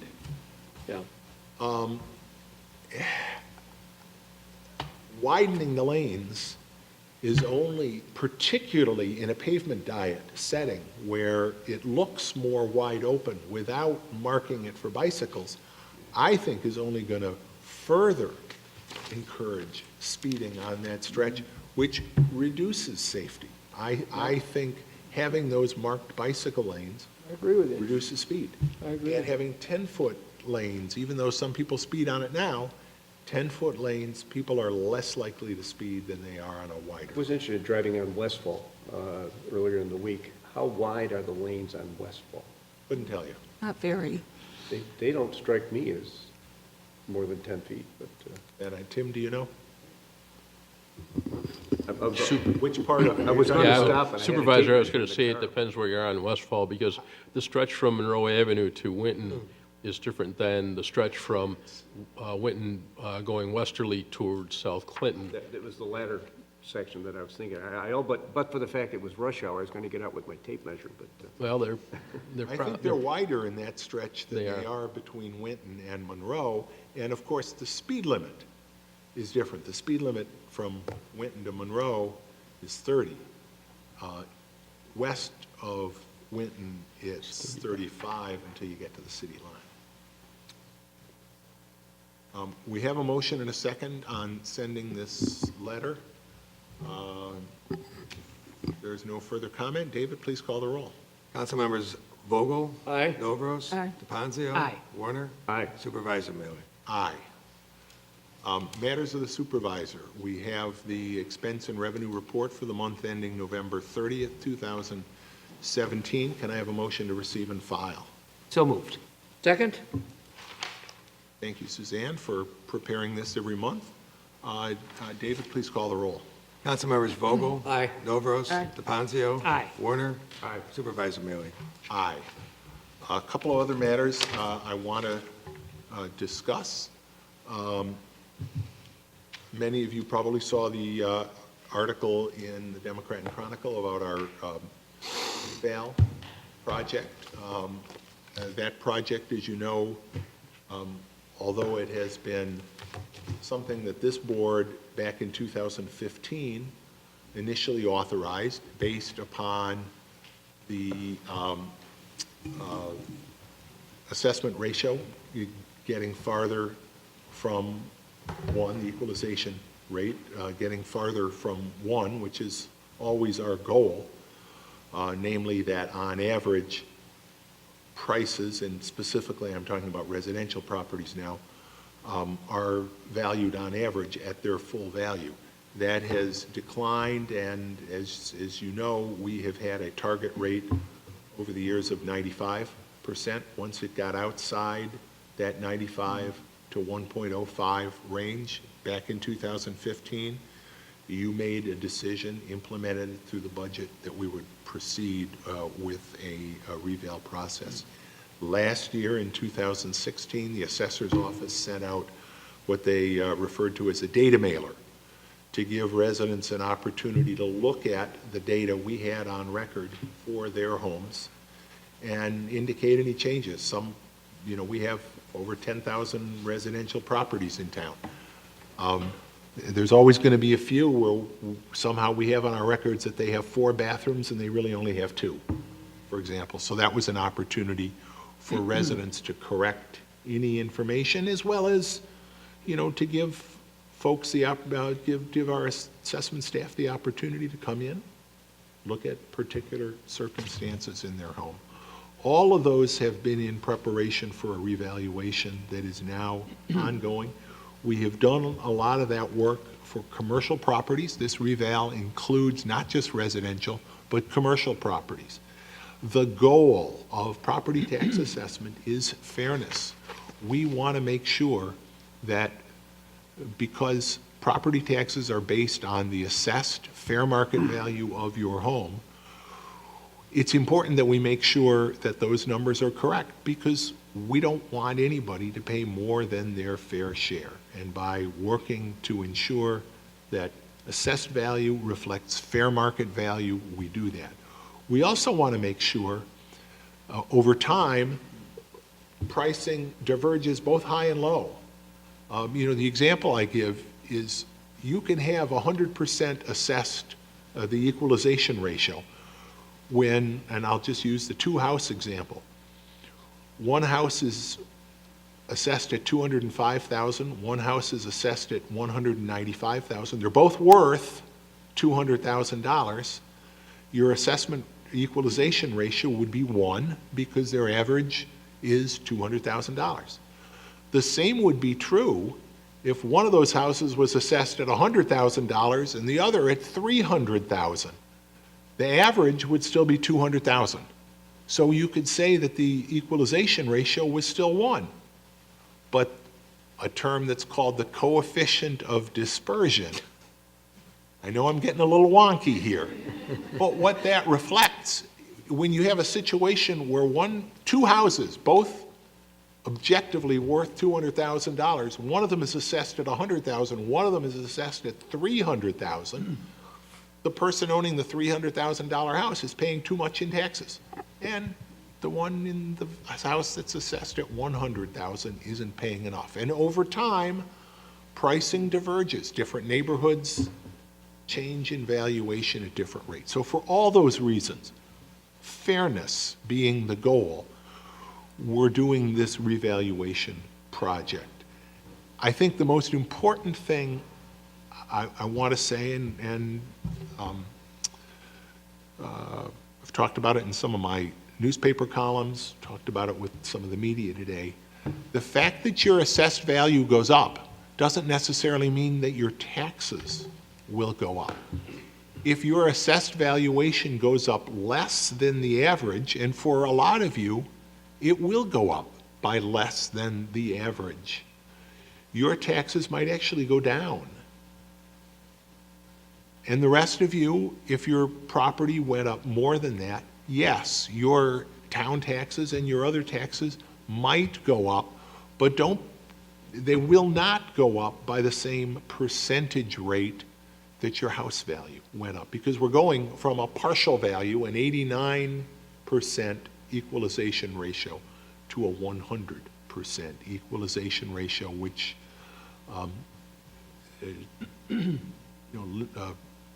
reduces the actual tax impact.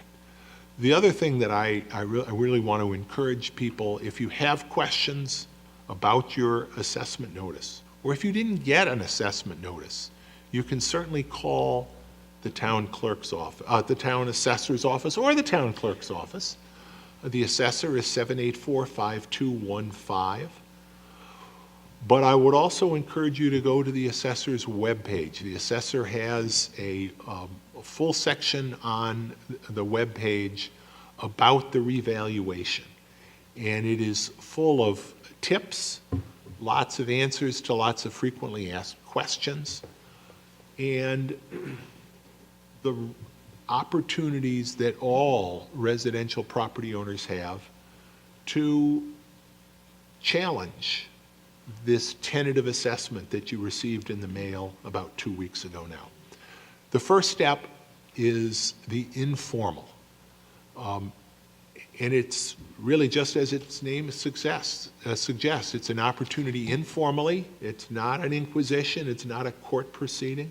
You'll have the opportunity to talk with a member of the town assessment staff, present information, and the webpage suggests the kind of information that you might want to bring with you to help you prove that your house may be overvalued. For example, on the webpage, you can link to comparable sales, and by comparable sales, if you own a ranch, you can link to a list of ranch homes that have sold in the town of Brighton, and you can look at the price per square foot on those. We've tried to make that process as user-friendly as possible. Take that information into this informal meeting.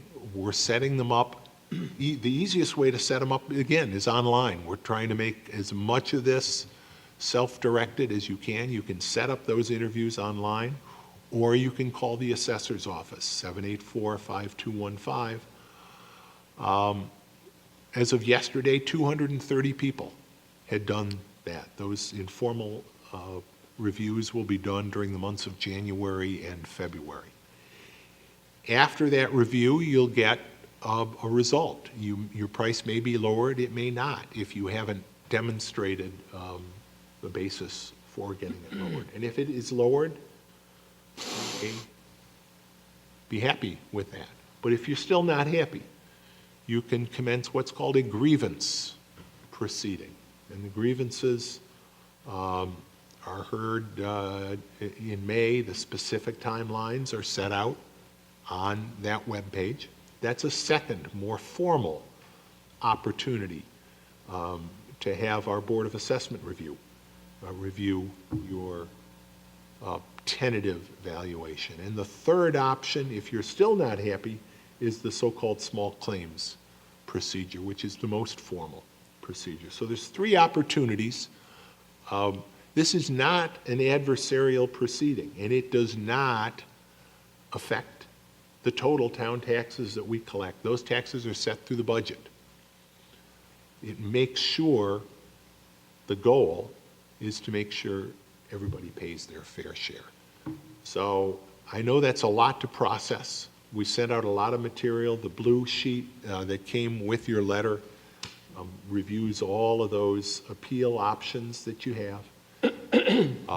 When in doubt, call the assessor's office. They are answering a lot of calls, but they're trying to be very, very helpful, very responsive, and the town clerk's office as well. We are taking a lot of calls.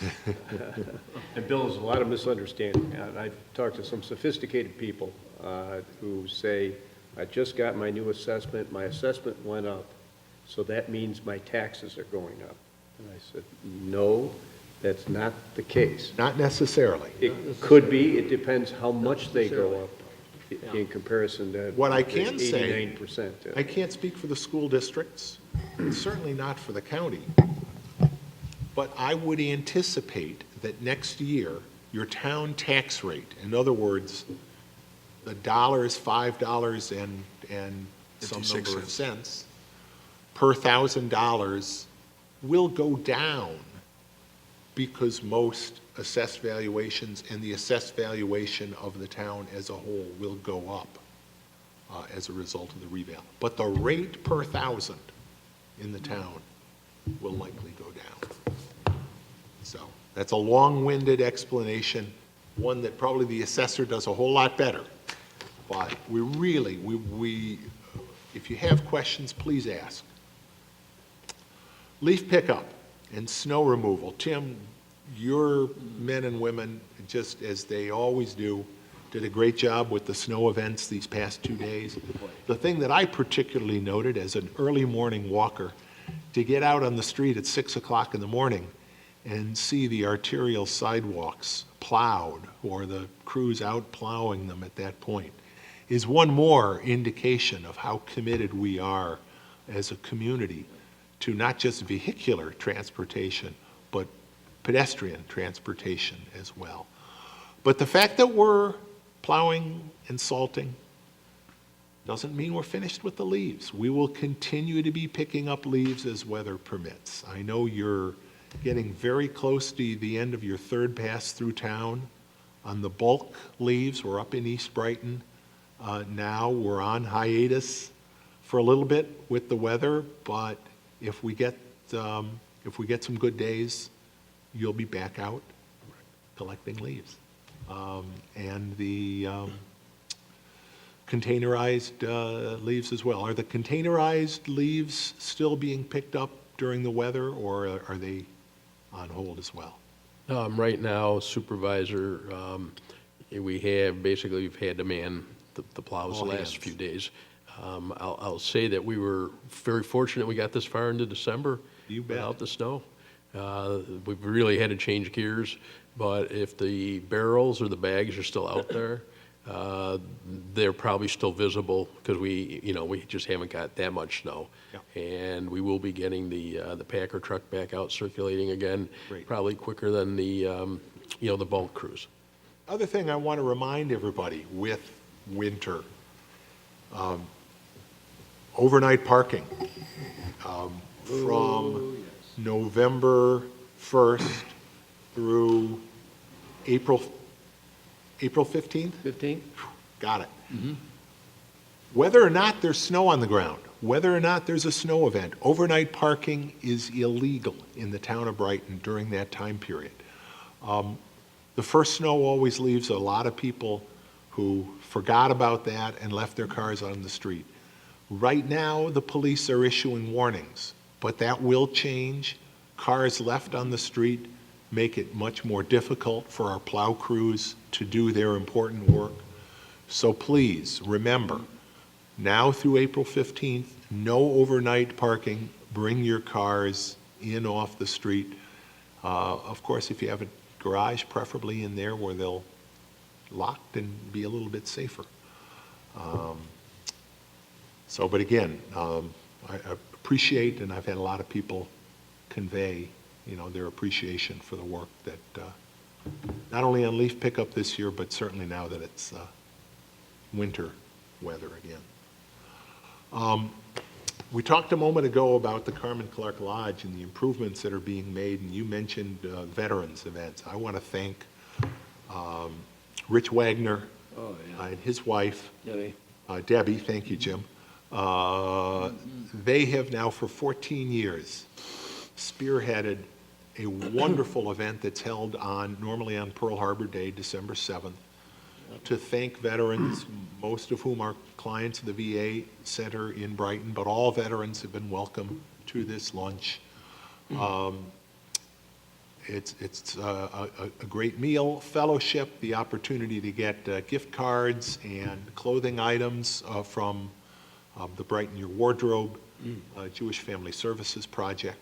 As always this year, we nearly packed the Carmen Clark Lodge and served a lot of meals and got a lot of thank yous.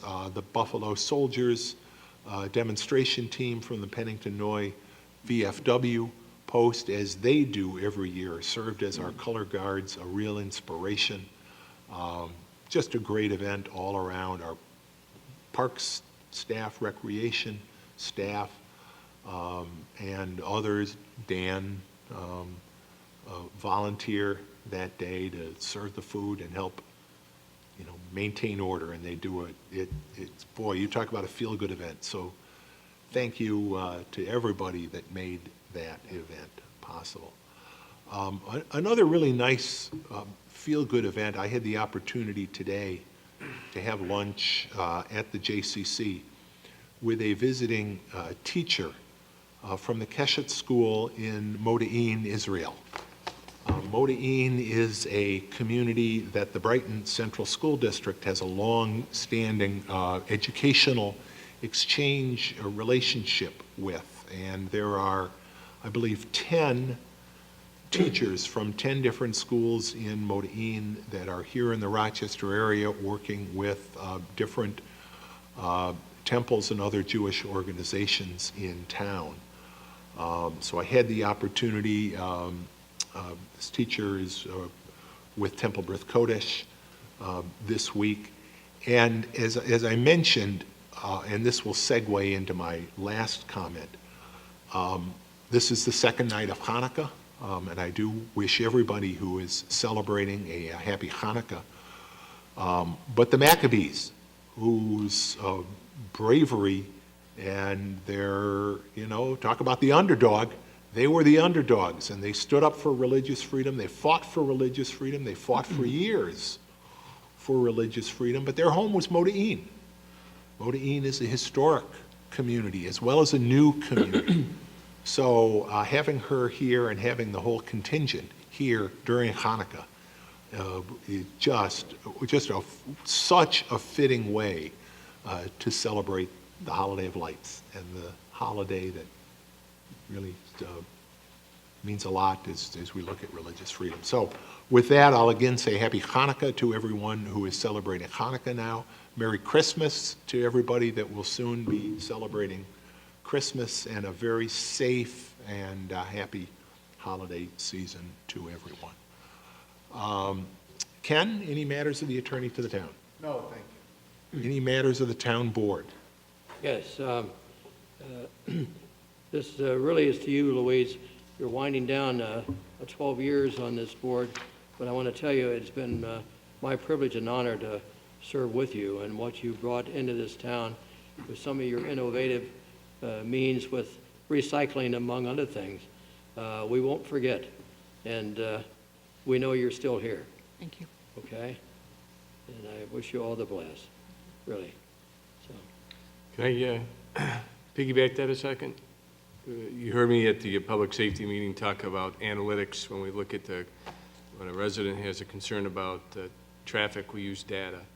And one of the programs that you started, we've been tracking the data since 2009 for the pharmaceutical. And I know I took over this role in 2010, and we had some early discussions, and your goal was to grow the program.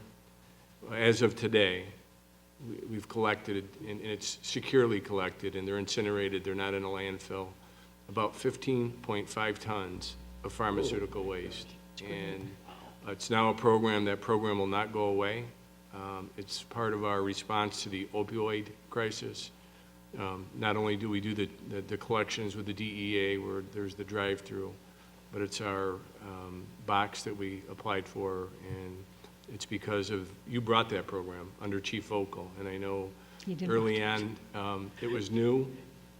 Police departments were not in the drug collection business, but today it's being touted as a way to deal with an opioid crisis, and Thank you. a lot of accolades to you. Thanks. I just wanted to mention that I first met Louise in 2004, because I'm not in her neighborhood. So. But I was asked to consider running for the town board. And at that time, I said, well, if the town needs me, I guess I should throw my hat in, right? Well, I didn't get the nomination. And Louise was nominated that night. And my comment, I was asked if I wanted to say anything, and I said, I was under the impression the town needed me. But when there are people like this available to serve on the town board, I said the town didn't need me. And Louise, you went from there and did some wonderful things. Thanks. I remember seeing you that summer when we were going door to door, and you were soccer coach out back here. And I was walking through to go to the town hall, and I know it was really, really hot that day, and I said, oh, got to go walk today. And you looked at me and you said, better you than me. As you ran after the ball. That was my love. Yeah. Things you love, Louise, and you've done a great job. Thanks. And likewise, I met Louise in 2009 when I interviewed for a position on the Zoning Board of Appeals. Louise was with the town board in Sandy's office at the time that interviewed me, and I didn't get it that round, but the next time the seat came up, I did. And then 2 years later, then when I was nominated to run for town board, then I enjoyed campaigning with Louise and also listening to Louise's perspective now as a colleague on the town board. It's important, I think, that we all bring different perspectives and viewpoints and all listen to each other. I appreciate Louise's viewpoint coming from the neighborhoods and being very active in the neighborhood associations, which definitely shows. Thank you. And I've always enjoyed working with you and seeing your passion in what you do. Thank you. A lot of us up here didn't necessarily get what we wanted the first time around. I ran for the town board once myself, I remember that. unsuccessfully. Talk about the low But obviously, you're both sitting here, and the upshot of the story is the town needed both of you, and thank you for your service, Louise. And it is indicative that the town needs and will continue to need people that are willing to come up, whether it's on this board or other boards. So thank you for that. Good. We have no other matters, unless you wanted to say something, Louise. We have no other I think I can matters. say We'll on have one more television. chance at our next meeting, which will be on December 27th. Again, as I mentioned, as we always do, we're going to be doing it during the day at 3 p.m. 3 o'clock. Can I have a motion to adjourn? So moved. Second. David, please call the roll. Council members Vogel, Aye. Novros, DePonzio. Aye. Werner. Aye. Supervisor Mealy. Aye. Thank you, everybody. Again, happy holidays, and we'll see you on December 27th. Yeah, completing claims.